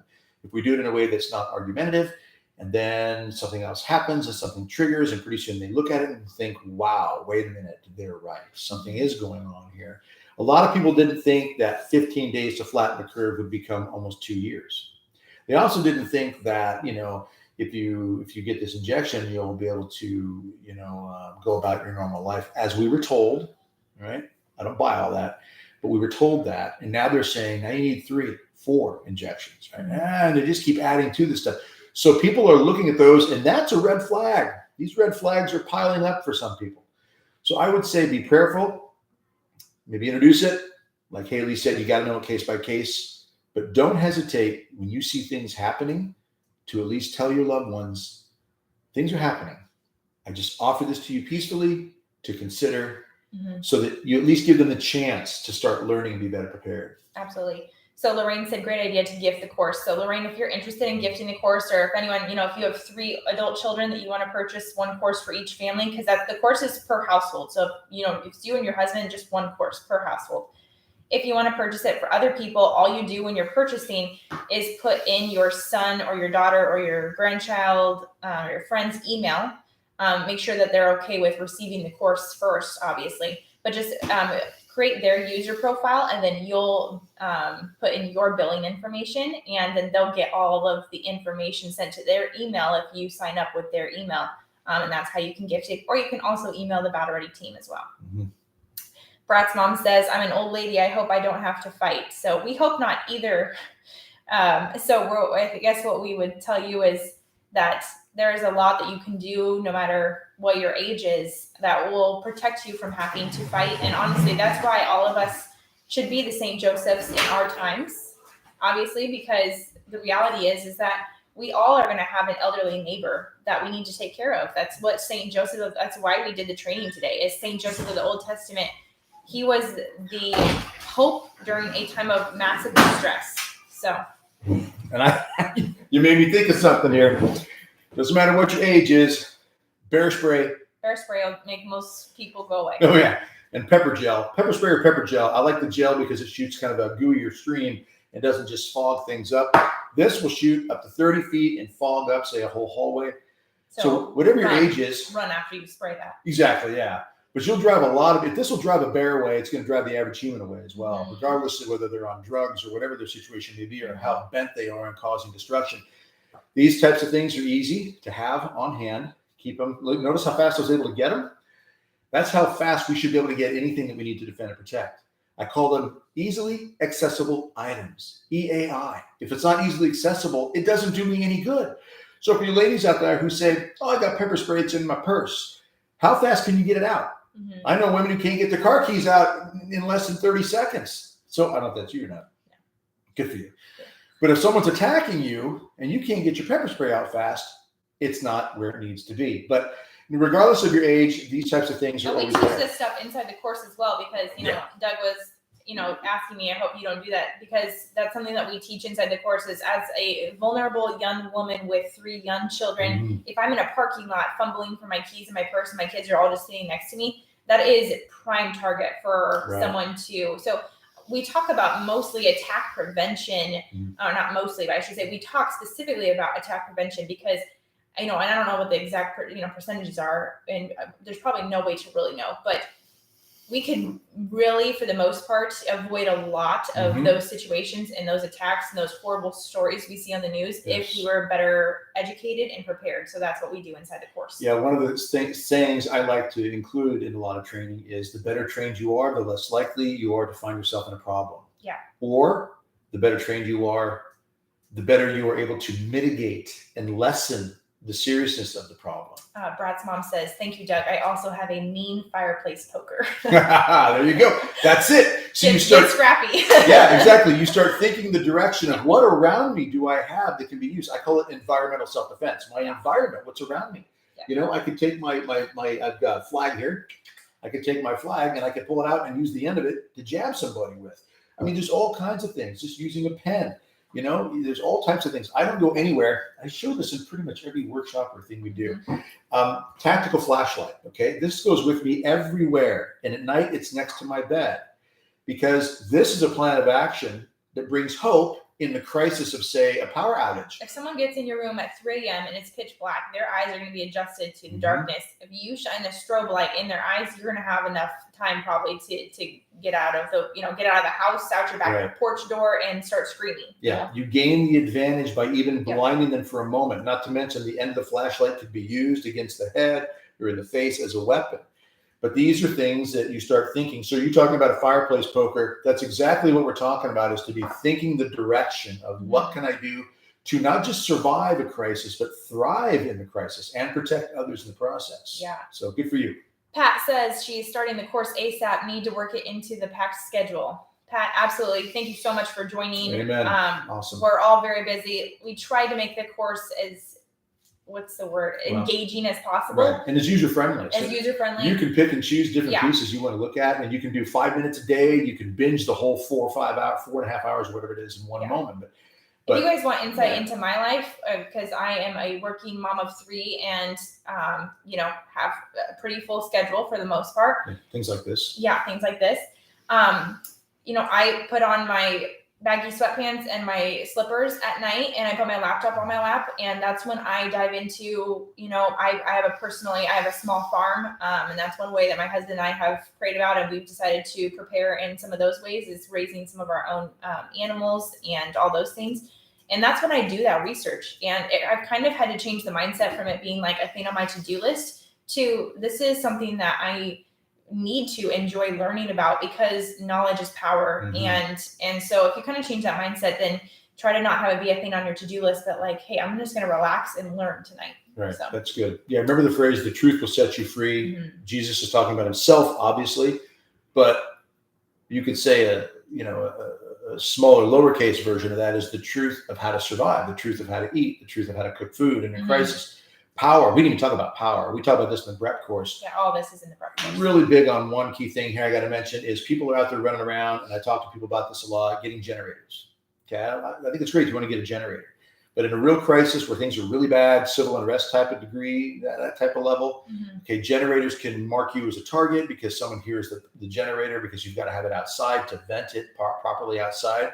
The exhaust. And if you hear that generator going, that can make you a target, because someone's thinking, hey, not only do they have a generator, they have fuel. You can't run a generator without fuel. So while I'm okay with generators in some cases, yeah, you can be pretty safe about it. You can protect and defend your generator, right? Because it's your source of power. I'm a big believer in battery stations, right? I love the 1,000 watt, 15,000 watt, or 1,500 watt, 1,000 watt, 1,500 watt, even a small 250 watt. You have the small bricks where you can charge a phone, charge lights. Like, this is a rechargeable battery in this flashlight. I love this, by the way. I have 2 of them. I can rotate them. They're phenomenal. They're rechargeable battery, but I can charge them off the little battery brick. But I can run my refrigerator or my deep freeze off of my battery station, and it's solar powered. Yeah. Okay, so these types of things we go through in the course. What's your source of power if you have a power outage? We had a windstorm here about a week ago. And that doesn't mean you're going to power your whole house. Correct. That's also what we teach inside the BREP, is utilizing your resources during a time of where infrastructure is not normal. Correct. It's not going to be normal, and you can't expect always to live normally like you normally would in the thick of a crisis. So you have to be thinking, we're going to have to make some concessions and adjust a few things here. Maybe we can't power the whole house. We can't run it late into the night. Like during the day, the sun's up. We're good right now. But in the evening time, I want to run a couple of lights. I want to make sure I'm running that deep freeze throughout the day and the night. Okay, I can run it periodically. I like the idea of having quiet battery stations that are solar powered and mobile. Trying to carry a big generator with you, throw it in the back of the car, and get somewhere is harder to do. It can be done. And some people out there thinking, I'll just throw it in my truck and go. You got fuel to consider. You've got mobility to consider. And while you might be able to cover all that, the average person can't. But you can take a battery station, In fact, I'll pull one out here in just a minute and show you an example. It's one of my favorites. It's 1,000 watt. It's called the Jackery. And Thanks for some people that are on. I think they joined our webinar this week. They said they purchased the Jackery. Awesome. That's and good. the Heater Buddy. Oh, good. The Heater Buddy is another way. We talk about heating. How do you heat? All this is in the course. So if it's getting overwhelming, stuff. We're just touching. Jason, he's from Northern Ireland. Mm-hmm. He's on right now. He Awesome. said, food shelves and fuel are running low here also. Any quick advice on stainless steel or carbon knife blade for bushcraft/survival tool? As you know, we get plenty of rain here. And then he said maybe this advice is in the course. So Jason, yes, it's in the course. Right. A lot of it is. Yeah. And then. But in general, I would say, make sure that you've got, again, the redundancy rule, I think, really falls into place here. 2 is 1, 1 is none. I like 3 or 4. I have multiple blades. I have survival hatchet. Don't wait till you can get 3 or 4 though. Also, if you're like, I need to do one of, we've worked our way up to this too. Yeah. Oh, yeah. So start with one or, start with what you can. Absolutely. Start with what you can get so you get something going right now. I carry with me a pocket knife at all times. I also have a smaller blade that I carry sometimes. I've always got something in my backpack. I've got an extra 2 or 3 in my Jeep at all times. I have a bug out bag or a go bag or emergency bag, and that has a small machete in it, as well as a survival hatchet, as well as another knife in it. I have access to these in various places. I look at them as tools more than just weapons. Some people think knives, weapons, at a time maybe, but in general, tool to chop wood, to cut up your paracord because you need to use it to string up a tarp to make some sort of shelter or to collect rainwater. But having multiple blades with good metal. Now, I'm not sure what you have access to out there in Ireland, but in general, if you can order something online or get something local, you definitely want to look at the better quality. There is a phrase out there, buy once, cry once, which means if you can spend a little extra money to get the better quality stuff, you're going to appreciate that in the long run. And probably only have to buy once. Exactly. Yeah. I've got some items that I purchased years ago that I have not had to worry about at all. I've bought other items. The blade just doesn't hold an edge, or you end up spending more money in the long run. You do. You spend more money because you've got to replace, or it's just a hassle. So you've got to work within your budget. I understand that. So do we. We will purchase some items because we want to investigate them. We want to test them so we can talk about them and share them with others.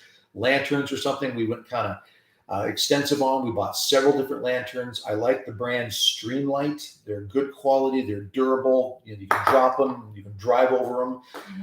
Some of their lanterns, waterproof, rechargeable, both with the sun or a wall socket or battery power station. But buy quality when it comes to blades. Yeah, that's a key one because that's a tool you're going to need in a variety of situations. And thanks for the insight on what's going on over there in Ireland, because we are hearing these things, shelves getting thin, various places all over. This is a worldwide problem, everybody.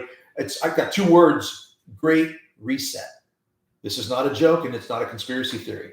Great reset. They're pushing towards global population control stuff. This is not hidden anymore. People like John Kerry, Klaus Schwab, Prince Charles, Justin Trudeau, Joe Biden, they've all talked about it. This Build Back Better term is being used by leaders all over the world, not just by Joe Biden. This is a global effort to try to push us more towards population control and depopulation. Catherine said that they purchased the course for their daughter. Awesome. Mary said she just joined the course, so thanks so much. We have My Angel Wings is saying that in Ontario, so they're in Canada, churches are still at 25% capacity, and most people are covered in masks if they do show up. So we definitely hear you and empathize with you. It's a really hard time right now to really navigate all this, which is why, I'm kind of adamant about starting to really consider this and pray about this now. Like St. Joseph, he was told something and then it didn't come to fruition of what he was preparing for 7 years. And we're in the depths of it right now. So I would definitely, consider praying about this. We have a little over 24 hours left of the BREP sale. It's lifetime access. You purchase once and done. I'm going to answer a few questions about the course now real quick. So can they do payment plan? They can. Yep. So I was just going to get to that. So there's a few questions about the course. Jean d'Arc says, is there a difference between the course and the BR Coalition? On the website that shows it has a wait list. Yeah. So Jean d'Arc, we have 2 main products at the BR Coalition. One of them is our monthly online membership, and that's the BR Coalition that has a wait list right now. We open the doors to that a few times per year. Then the other thing that we're mostly talking about right now that's on sale, the BREP course, is a one-time fee. It is the preparedness course that specifically focuses on more the physical side, but all from a Catholic perspective. So that's the differences there. However, if you do decide to enroll in the BR Emergency Preparedness course, we will negate the wait list for the coalition. We only open the doors a few times per year, but we'll give you a chance to join that if you're interested. So.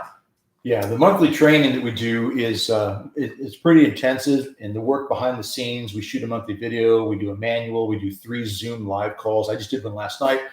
The people who sign up and get on board, amazing conversations with people, the concerns we hear from people. We have people who are on the verge of losing their job because they won't get the injection. We've got people out there who are having families torn apart over all kinds of spiritual matters to physical, natural things going on in the world. We address body, mind, and soul very extensively in the Battle Ready Coalition monthly membership. So if you purchase the BREP course, you will have an automatic opportunity to jump onto the Battle Ready Coalition team right away. Otherwise, the normal opening is 4 times a year, and the next one is in January. Yeah. Let's see. We have a few other questions about the course. Do you address in the course the Catholic stance on using a gun, self-defense, and otherwise? I am not sure I could use one. So, Dolly, yes, we have an entire unit dedicated to defense. We go over basic firearm training. When you go to the sales page, brcoalition.com/course, you will see the different units that we have covered in there. But it's the basics on how to use a gun, how to, hold a gun, all of that stuff we cover in there. And then as far as you're not sure if you could use one, that's definitely something to think about. And usually what I just as a woman, what I, have, because it was hard for me to kind of get into that world. If you're feeling called to maybe, have one on you in case they're taken away from us, as far as being able to purchase additional ones, those types of things. But I have 3 very young children, and I was thinking, if someone was literally threatening or grabbing one of them or taking them from me or hurting them in some way, that lethal force would not be on my mind. It would be to get my child back. So it's not that I'm trying to hurt or kill someone, it's that I'm trying to save my child. And that's a huge difference. Right. And so I feel like that is where the ease of using a gun for lethal or non-lethal force is, very important. And I think most of us, because of our, good conscience, would be able to use one if and when needed, because of what obviously was going on. Yeah, if the threat is grave enough, Yeah. Then being trained to be able to what's called subdue the threat for the sake of the good is not only a right, but it is taught in the Catechism of the Catholic Church. And we absolutely address it thoroughly about the responsibility that we have. Not only is it a right, pardon me, but there is grave duty at times to be able to protect and defend, even if it means, as the Catechism teaches, to take up arms against an aggressor, and even if it means lethal action. Now, that is all a teaching of the Church. St. Thomas Aquinas, the Prince of Theologians, talks about being more bound to protect our lives rather than the lives of the aggressor. If the aggressor is cooperating with evil and there's a threat, you have to protect your life and the lives of those that God entrusts to your care. But Haley's correct in that.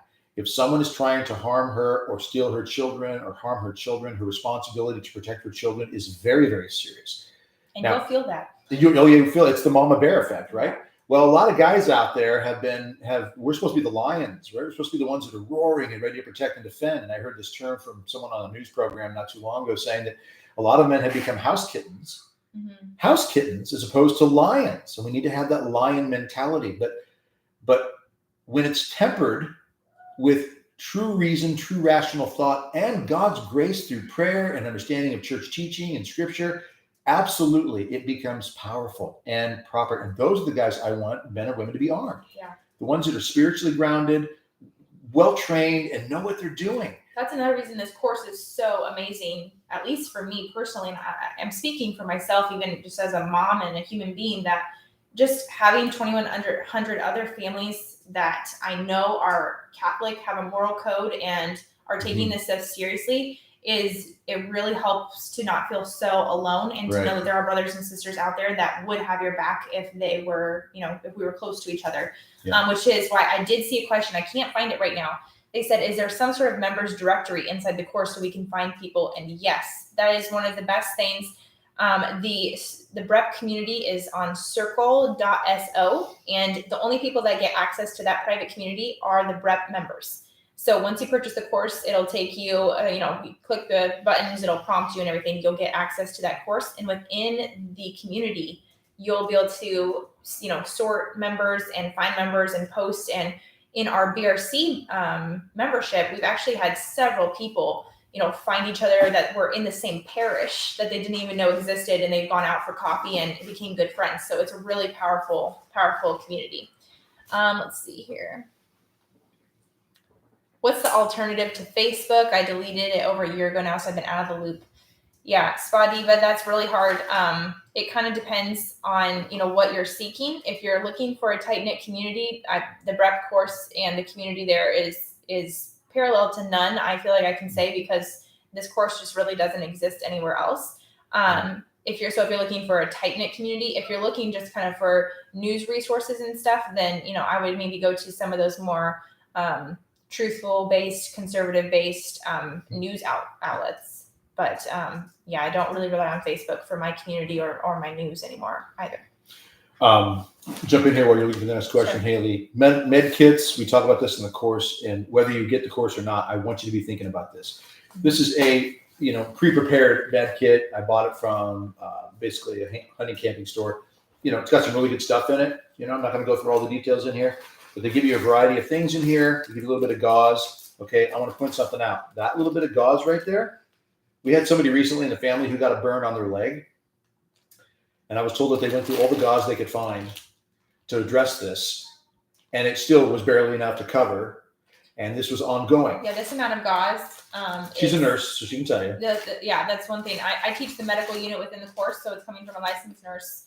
Done extensive research on preparedness medicine, and this amount of gauze is kind of laughable as far as your a preparedness kit goes for medical reasons. So. Yeah, this would be if you have one wound on the spot and you're using this to get you somewhere else. For a paper cut. But there's a variety of things in here. Now there's some good things in here, sure. Okay, you've got a little bit of paracord, and you've got an emergency whistle, and you got some basic bandages and so forth, and you got a nice travel ice pack and some of these things. Here's what we try to do with the course and the encouragement through our Battle Ready Coalition YouTube channel and our Battle Ready Coalition monthly membership, but especially in the BREP course, help you tailor a medical kit to your needs and to consider 3 days, 3 weeks, 3 months, a year plus of what kind of supplies you might need based on a variety of what ifs and scenarios. Mm-hmm. Okay, so buying a prefab or prearranged preset med kit can help. No question about it. There's going to be some good things in there, but there's going to be some things in there you're not going to use very much at all. They have tongue depressors. I don't know why we have tongue depressors in med kits, but they do. And other things like that. Or as was mentioned, not enough gauze. So we're going to tell you really like buy a case of gauze. If you want long-term, get yourself some. And you can buy those types of things even on medical supply websites rather than Amazon or Walmart. Yeah. And you're going to get a lot more gauze for a lot more affordable, because that's where, your doctor's office is getting their gauze. Right. So. But what you don't have in this kit is a tourniquet. Yeah. And you also don't have what's called an Israeli bandage, or basically a pressure bandage. Now, these are something where if you have a laceration, these are in my bug out bag in my Jeep, for example. And in the course as well. And in the course, we go through it. So if there's an accident, someone's bleeding profusely from a leg or an arm, you want to throw a tourniquet on, you want to know how to put that tourniquet on, what to do with it, to write the time on it. So when medical professionals get there, at least they know how long it's been on and so forth and such. But also there's something called Quick Clot. Quick Clot is a great product where if you've got a deep laceration, a bullet wound, a cut from cutting wood, whatever it is, you plug the hole as much as you can with the Quick Clot. There's a chemical in the Quick Clot. There's a chemical there that works with the blood that helps clot things and helps save lives. Tourniquet, Quick Clot, pressure bandage like an Israeli bandage, and you can save a life. It could be a car accident on the side of the road. It could be something happens at your home. These are items that you're not going to find, obviously, in one of these prefab kits. Again, boo-boo kit type thing. Think that, Yeah, this cuts, is for if your kid's playing on the playground in case you need, but not necessarily if you're ready to, take preparedness to the next level, like St. Joseph. Yeah. And so that's what we're going to do with the BREP course, is help you with those things. And just as we talked about it right now, this also, whether you buy the course or not, gives you information to start looking at your med kits at home. Number one, what do I have in that med kit that can cover what's going on? Do I know how to use them? Do I know how to use it? And where is it? Yeah. Face it. We have a Band-Aid in the house. Where's the Band-Aid? I'm bleeding. Check under the cupboard in the bathroom. There's nothing here. Where is it? Oh, it's buried in the closet. Easily accessible items, fire extinguishers, pepper spray, bear spray, firearms, if you're a firearms person, right? Med kits. These things need to be easily accessible. And as Haley said, we need to know how to use them. So BREP course is going to help you with that as well. Pat Inks just said 2 days ago, your ministry came to mind. Wishing I had signed up for BREP last year. Then Father Hammond's email came in. Good thing, because I'm no longer on social media and I just signed up. Awesome. So, God bless you. Good to have you on. Awesome. So Mary was asking what's the difference between BRC and BREP. So I just want to clarify. So BREP is the Battle Ready Emergency Preparedness course. And then BRC is our monthly, and that's more spiritual and community-based teaching. That is a monthly membership. So that one is $24 a month. You'll get a chance to enroll in that if you'd like. We have over 1,300 members right now, and that community is just booming, and people just love BRC. And there's no contract for it. Yeah, no contract. You can quit anytime if it doesn't work for you. Yeah. And then BREP is the emergency preparedness course, which is mostly this physical aspect of preparedness that we teach. So, and BREP is just a one-time payment. Except that is one question I wanted to get to here real quick before, if you're still with us, for the almost 200 of you still here, we have a few payment plans for the course as well. So the course right now is $197. That's the best deal. So it's just a one-time payment, $197. Or you can do 2 payments of $99, or you can do 3 payments of $69. So for those who are on more of a tighter budget, if you want to spread it out a little bit more, that's absolutely fine. We have a 3-payment plan. Just go to brcoalition.com/course, and you can easily do the 3 payments of $69. And as soon as you make the first payment, you'll have access to the entire course. So you don't need to wait 3 months or anything like that. We just do that to help you with your budget and everything. But like we mentioned, this is kind of the bread and butter of our ministry, and we kind of changed how we, we're doing our ministry in a lot of ways, because we kind of stopped doing as much asking just for donations and switched it to, if you can give us, a donation, Saturday Coalition training, or we're going to give you BREP. And so it was kind of our way of, how do we train up these people that are continually asking us, like, how do I get more trained up? When Doug would talk about all these different aspects of community and spiritual preparedness and all this stuff, they were like, but how? So that's when we created the BRC, the membership, and then the BREP course as well. Yeah. Let's see here. Donna says you cannot sell food seeds because they are patented. Yeah. Right. A lot of people think too that you can just, grab a tomato from the grocery store and put that seed in the dirt and it'll grow a tomato plant, but that's not true. Those vegetables have been genetically modified to not have their seeds be fruitable. So, one of the things we have to realize is a lot of work has gone in to the tyrannical effort to manipulate and control. And if you don't think that's true, look into Monsanto and a lot of the problems with Monsanto, what they have done with regards to monopolizing seeds from farmers. We know farmers. We're all from Nebraska. We moved to Texas, but up in Nebraska, good communication with different farmers who would tell us how Monsanto and other organizations are buying up small farms, for example. They want to dominate. They're buying up meat production. There are 4 major companies that own 80% of meat production in the U.S. One of those companies is owned by China. Another is based in Brazil. And they're trying to buy up the smaller meat companies as well, meat production and so forth. So the lot of things are in play to really manipulate and dominate. Now, God will not be outdone. We can't remove God from the equation here. When the Blessed Mother says her Immaculate Heart will triumph, she means it. But we're part of that process. There will be struggle and battle and chaos that goes on with this, as there is anytime you've got a battle between good and evil. And human beings who have free will can cooperate with God's grace or cooperate with evil, and God will never impose himself on us, but always give us the opportunity and give us the grace necessary and the gifts and talents, as we said about St. Joseph in the Old Testament, gifts and talents to do what God says in order to help people live in this world, which is the world God put us in. So that's a big overview, I know, all based on seeds. Why? Because there is an effort, people who are cooperating with evil effort to dominate and manipulate people on multiple levels. And we need to be godly men and women who will resist that type of tyranny. So with that in mind. Judy says, is the fee a one-time fee or yearly? Once paid, how long do I have to complete it? So Great questions. yeah, those are great questions. So Judy, it is a one-time fee of $197, or you can do a payment plan. And then it's not yearly. You get instant access and you get lifetime access. Right. So once you're in for life, literally life, as long as the internet is around. And any new pieces that we create, yeah, and more pieces are regularly being worked on, yep, are added to the course. You pay nothing for. You've yep already paid the one-time payment, $197 up until tomorrow night, 10 o'clock. It bumps up, but that one-time payment is it, and everything we add to it, you've got it for that one price. Donna's saying that Bill Gates owns most of the farmland in the U.S. Yeah, in fact, let me jump in on that, Haley, yeah, for just a quick second. It's been reported lately that by very reliable sources that a lot of, call them elites, are buying up a lot of land, in particular land that has water rights attached to it. So there is even a threat against our water right now in some areas of the country. There are some who are saying, look, you've got to start storing up even water. The average person needs minimum 1 gallon a day to stay healthy. 1 gallon minimum.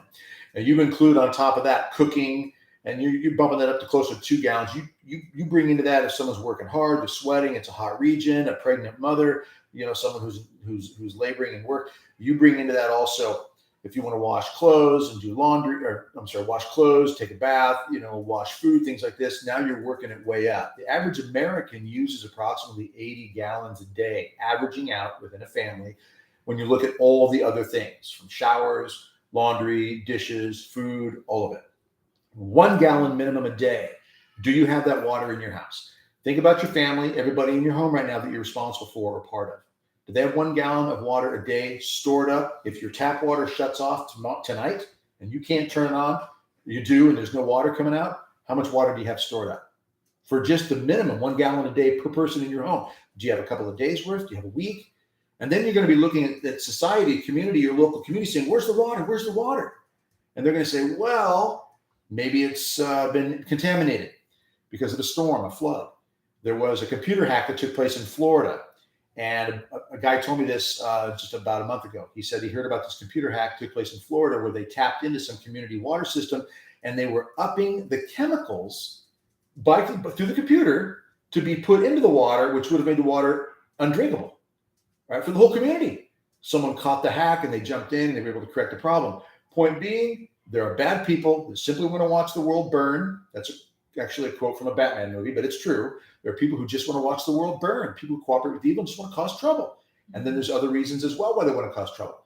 So with that in mind, be thinking about the steps that you're taking to store up even water. Get extra cases of water, get some containers. And actually, the current video that's on our BR Coalition YouTube channel talks about storing water. Yeah, there's even a checklist on that YouTube video. So just go to our channel and you'll be able to see that video and get basically everything you need to get your water storage started. Yeah, so we take it very seriously. And then, of course, the BREP course goes into much more detail regarding all these issues and all these topics. Mm-hmm. Carolyn says, possibly, if we provide the loaves and fish, the Lord will feed the multitudes. So, Carolyn, yes, that's really great. That's being the Saint Joseph of the Old Testament in your own community. So, absolutely, like trusting the Lord, God. He didn't make all that food out of nothing. He went and asked his disciples to go get the loaves and the fish. So, that boy comes up, I got 5 fish or 5 loaves of bread, and Jesus takes it and he does something with it. But there's a natural piece of even that miracle. Right. The natural piece is the bread and the fish, and then you're right, he multiplies it. He can do it again, but we need to trust him, and we need to take our part in it by taking the steps to even provide that. Yeah. So Sue says she had to drop out of the course, so she must have just not finished it. And then if she logs back in, can she pick up where she left off? So yeah, Sue, if you once you have it for life. So just log in.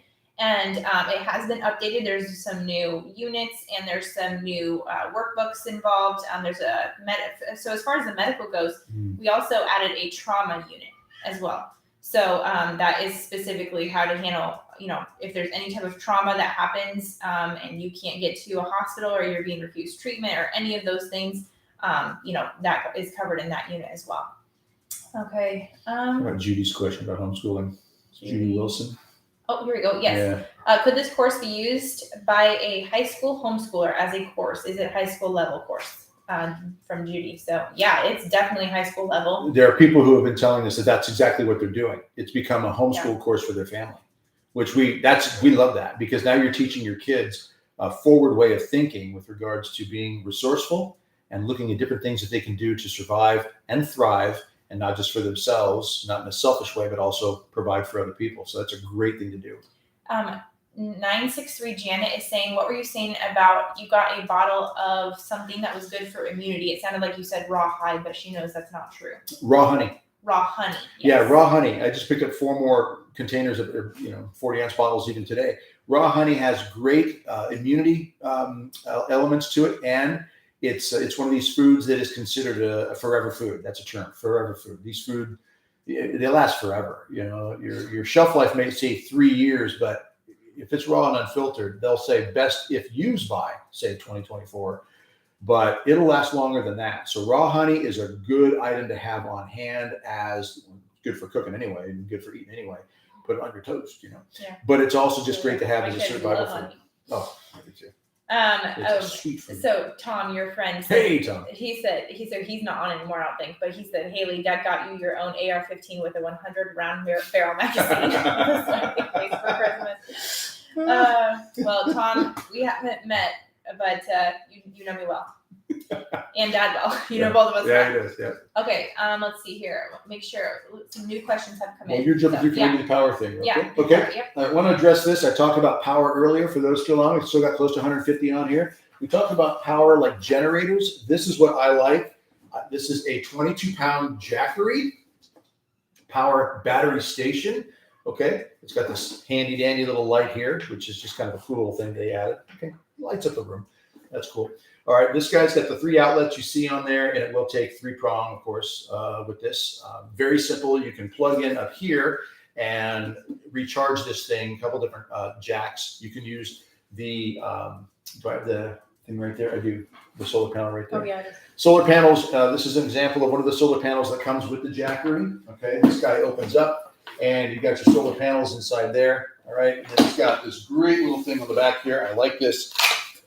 Okay, so you can prop it up in the yard, and it stands it up there so you can get the right angle on the sun. And also in this pouch up here, if you unzip this pouch here, it has the cables in it that you would use to plug into the Jackery to charge it up. You can daisy chain this to another one or others. You can multiply these here so that you have access to multiple solar panels, and that allows you to be able to charge it up faster. It can take for one, depending on the sun and the angle, it can take up to 12 hours, give or take, depending on certain circumstances, for one of these to charge up. This is 1,000 watts. It will run a refrigerator for 7 or 8 hours straight, deep freeze, depending on the size of the deep freeze. When it comes to that, though, think about this. You don't have to have it on all the time. You just got to have it on for a while, get the cold going. You can unplug it or shut it off for a while, save the battery, make sure you got it charged up from the solar panels, and you keep your food cool and it doesn't spoil. Deep freezes, if you got a deep freeze that's a stand that stands up and the lid opens like so, as opposed to a door one. When you open up a door like so, all your cold air rushes out. But when you open it up like so, the cold air is already sitting in the bottom. It's going to stay there. So it's going to be less energy to bring that cold back when you have a lid like so. Keep that in mind. Buy the good quality ones if you can. Okay, depending on what you can afford. The better insulated ones, all right, are definitely a good way to go if you can. These guys here, I love. Again, 22 pounds, great to have on hand. Also, they make different sizes. I like this one. This is a 250 watt, 7 pounds, easy to carry. My wife and I go on a road trip. If I go somewhere, I can throw this in the car and I have backup battery. This also will run the refrigerator, just not as long as the big one over here, but also great little unit to have. I like the redundancy. 2 is 1, 1 is none. I like 3 or 4, and I'm looking to get another version of these eventually in the not too distant future. But at least I got started with 2. Then I can move on and buy other items as well to make sure I'm prepared in those areas. But great little units. Can't encourage it enough. And you know what? They're silent. They're silent. So you're not putting yourself out there and making yourself a target. You're going to get a little pouch that comes with it that's going to have your basic cables and things that you need in here to charge it. You can charge it off of your car. So if I'm driving down the road, I can go off the cigarette lighter and I can be charging this as I'm driving down the road. Same with this one. which keeps some juice in it if I have to use it in other circumstances. Or it could be charged off of your wall. So if you have power outages that come and go, as we did when Snowmageddon hit Texas and other parts of the South last February, we had about a week where power was spotty. It kind of came and went. So when it was on, we made sure they were charged up. When it was off, we could use it to run the refrigerator, run a couple of lights. You can run heating units with these, but heating units draw a lot of power. So you're going to drain the battery faster with heating units. So when it comes to heating elements, we talk in the course about other ways to heat your home, such as with a heater buddy, and that's in the course. So, but that's it on the. I wanted to at least address this a little bit with the battery stations, and then we go more extensively into it in the course. So Beth is asking, is there a coupon code to purchase the course? So Beth, all you do is just go to that link, and the sale price is already up. So you don't have to type anything in. You can get it for either the $197, the 2 payments of $99, or 3 payments of $69, whatever is best for your budget. And we really ask you guys to at least go check it out. This is, like we mentioned, the bread and butter of the ministry. It's what enables us to keep, teaching all these things, because this is what we do full time. So we really appreciate all of your support. And we also firmly believe in the course and know the types of results that all of our members have gotten if they've taken the action. So we're really thrilled to have you guys in the course. And I also know that there are people out there who have said, well, Doug, this isn't trusting Jesus very much if I'm focusing on these things. And a couple things to consider. Number one, the Old Testament story we talked about at the beginning with Joseph, St. Joseph of the Old Testament. God told him, instructed him that on a natural level, he had to take steps. If we fall into the concept or the mindset, I should say, or the idea that we're not trusting Jesus, well, then that would say we should have no health insurance plan, no life insurance plan, no smoke detectors. If there's a sickness or illness, why call 911? Why if your kid gets sick or breaks an arm, don't take him to the doctor. You can take that to that extent and further of we're just not going to trust Jesus in anything then with regards to the natural world. But we trust him in those areas. We trust in this area where we don't have to prepare. But do we not trust him then if we call the police if someone's breaking in the house? Or if we call the fire department if the house is on fire? Or paying your monthly premium on your car insurance, your health insurance, your life insurance? No. You're using the brain that God gave you between your ears that says, I have responsibilities. I live in a natural world. There are natural elements. So I have to make sure that I've got the water and the food and the protection, the defense and the shelter and so forth, the medical. These are good things to do. They're also corporal works of mercy. And in Matthew 25, Jesus makes clear when the Son of Man comes in the glory of all the angels and sits on his throne, assembles all the nations before him. He talks about goats going to hell and sheep going to heaven because they fed him, clothed him, gave him drink and so forth. When, Lord, did we do this or not do this? And he says, when you didn't do it or did it to the least of my brothers. So we have to understand that there is a very, very important element that trusting God does not mean don't be responsible in the natural world. So please keep that in mind and pray about that as you think about these things and move forward with these things. Also, when it comes to weapons, I want you to think about Luke chapter 22, verse 36. Luke 22, 36. Jesus is sending the disciples out again, and he says, last time I sent you out, I told you not to take this, don't worry about this and this. Now I'm telling you, take a purse, which means a bag of some sort, because money exchange, something. Take a bag with you because you don't need provisions in the bag. And if you don't have a sword, verse 36, sell your cloak and buy one, right? He knows what a sword is for. He tells them to be prepared. It's a weapon. It's a tool, but it's also a weapon on the roads out there in the rough lands that they lived in. So God is not opposed to us being prepared for defense, for food, for shelter. In fact, it is written into our Christian beliefs that we do these things. So we hope and pray, regardless of you buying the course or not, we hope you will. We hope you at least click the link so you can go peruse and look it over and pray about it. But at the very least, understand that this is a way of thinking that is good and holy and actually is in line with the church's teaching on these things. Yeah, absolutely. So I think we've answered most of the questions. Someone was asking, do you suggest getting a ham radio, Lydia? So yes and no, they can be very good, but there is a lot of extensive training that can go behind them. They're not necessarily beginner friendly. So I would definitely do your research before you just go out and buy one, because they're not like a walkie-talkie. You don't just like turn it on and you just can talk. Right. So yeah, ham radios they're another form of communication. They're not bad. It's a good skill to have, but yeah, there's a bit of a learning curve that goes with them and some investment that goes into it. Walkie-talkies also are good, but their range is limited, and others can get onto your channel and hear what you're talking about. And depending on the crisis, you might not want that to happen. If cell phones go down, and don't assume that they will. Some people always have this mindset that, well, if something happens, our cell phones are going to go down, our power grid is going to collapse. It might. I think it's like the apocalypse. Yeah. It might not be no what we're thinking. Might not be that bad. It might not be in those ways. It might not be in your area. If it is, be prepared. If it's not, be thankful that it's not. But also other forms of communication. For example, I have a code word I give my kids. They all know it, and no one else knows it. My friends don't even know it, because I don't want to taint anything or anybody. But I have really close friends that are in certain positions that if something happens and I get a phone call and they text me and say, "Hey, Doug, it's on. Something's hitting the fan. Something's going on." I can say this one word. I can text it. I can write it. I can say it. I can call, and my family knows exactly. Okay, Dad knows something. And I'm not going to use that word unless I know for a fact that something is really serious. And then they know they need to start really stepping up what their bug out plan might be or their prep plans and so forth, and be ready to go. But really raises their awareness. In addition to that, though, if you have to leave your location, here's one example of a way of thinking. If I have to leave my home, for example, my wife and my kids, for whatever reason, are coming out here, if we have a designated place to leave a message, so that just not anybody roaming around who's looking through people's houses is going to find it. Yeah, we have taken all the supplies and we have gone out to Uncle Bill's house. We'll see you there. Here's the address. You don't want just anybody to know this sort of thing. So have a designated place in your home, maybe in a certain book on the shelf. And your kids know, check this book, check this page number right there. There'll be a note, and that'll tell us where mom and dad have gone, or brother and sister, or husband and wife, or whatever it is.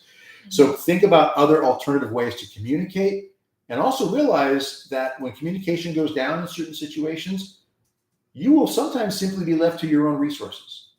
And that's why something like the BREP course, we hope, will help you be better prepared, think a certain way, so that if you are left to your own resources, those resources will be good.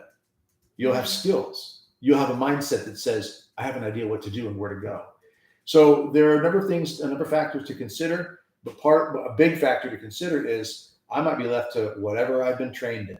And when a crisis hits, you will normally respond to the highest level of whatever training you've had. And if that training is not very high, that in most cases is what you're going to be left with. So that's a very serious thing to consider, because there's a serious consequence to not being trained up in things like this, spiritually or naturally. Jim's saying that he joined BRC but thought it was BREP. So Jim, it looks like you're wanting to purchase the BREP course.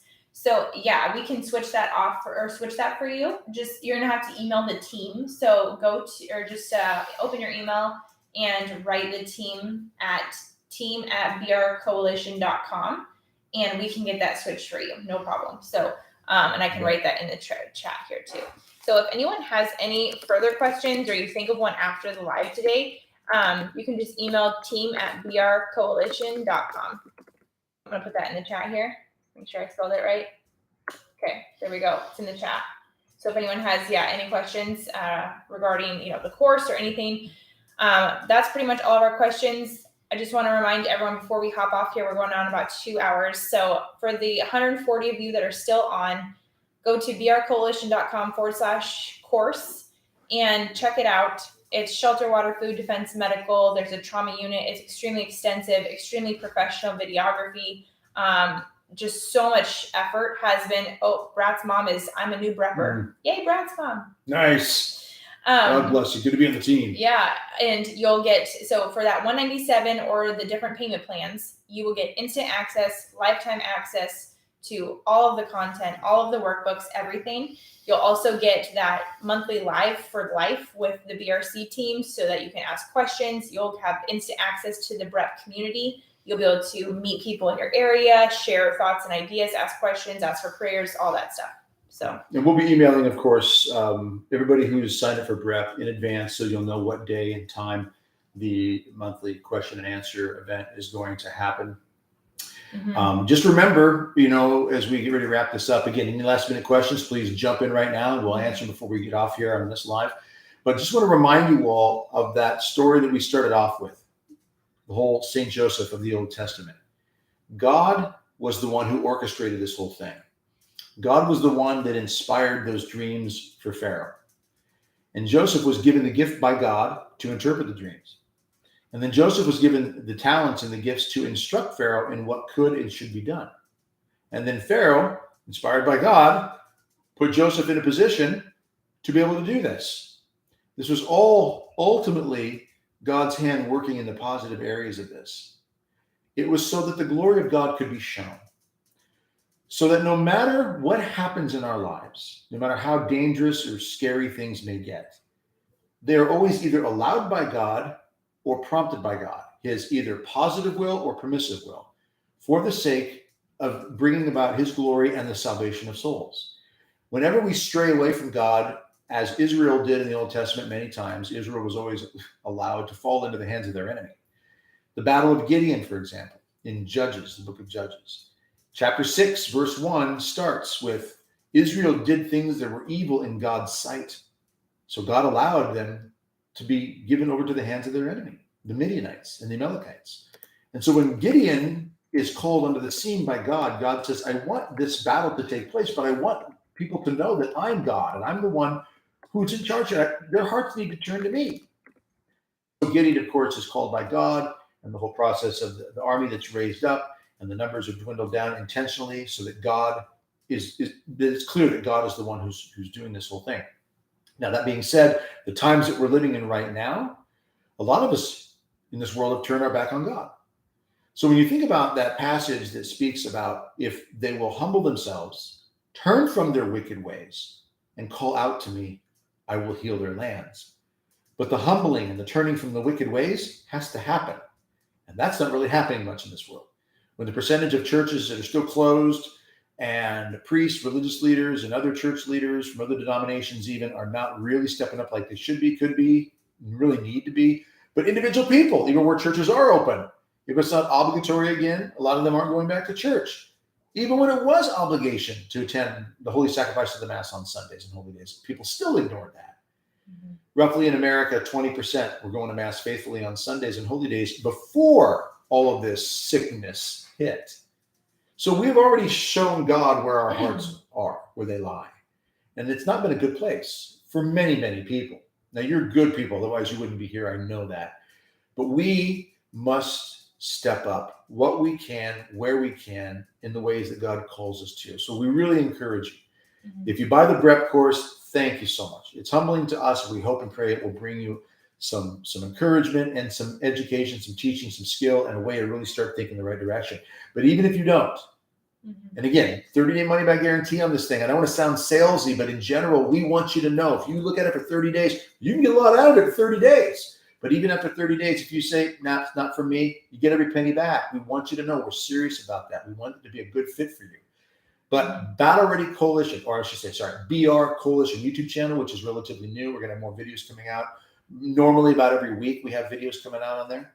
That also will be a source, some information, some content that will help you also improve in these different areas, skills, and way of thinking. Mm-hmm. So at the very least, please subscribe to the BR Coalition channel, share it with others, encourage family and friends. It's a great way to say, hey, check out this video. And then you can back out of it and you can see if God's going to do something to that moment to help your friends or your family be inspired in some way to take seriously what's going on here. Absolutely. Robert Bracci says, what if the day and time for the monthly lives doesn't work for a member? So that's a great question, Robert. Yeah. If you miss any of the live Q&As with the BRC team, we'll kind of switch up the days and the times each month so that, hopefully to allow you to get on live.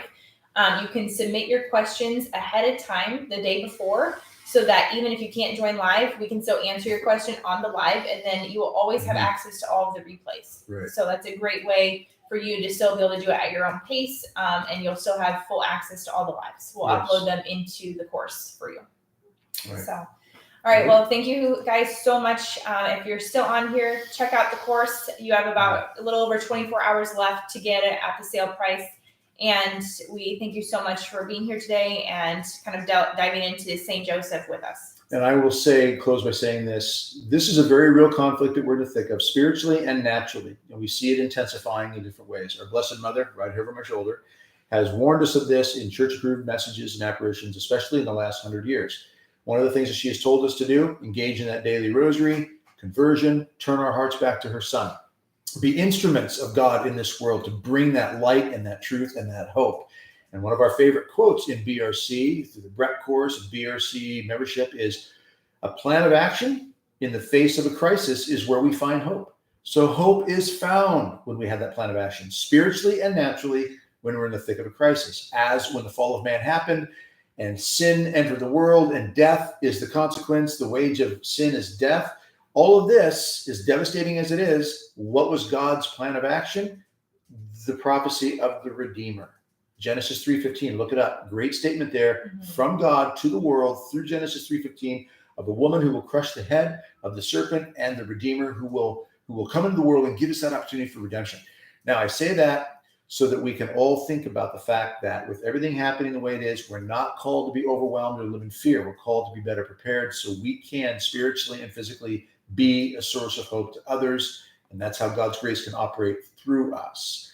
So, because of the seriousness of the consequences of our times, never lay your sword down on the battlefield and walk away from these battles. There is far too much at stake. Don't think that just not paying attention to these things is going to make it go away.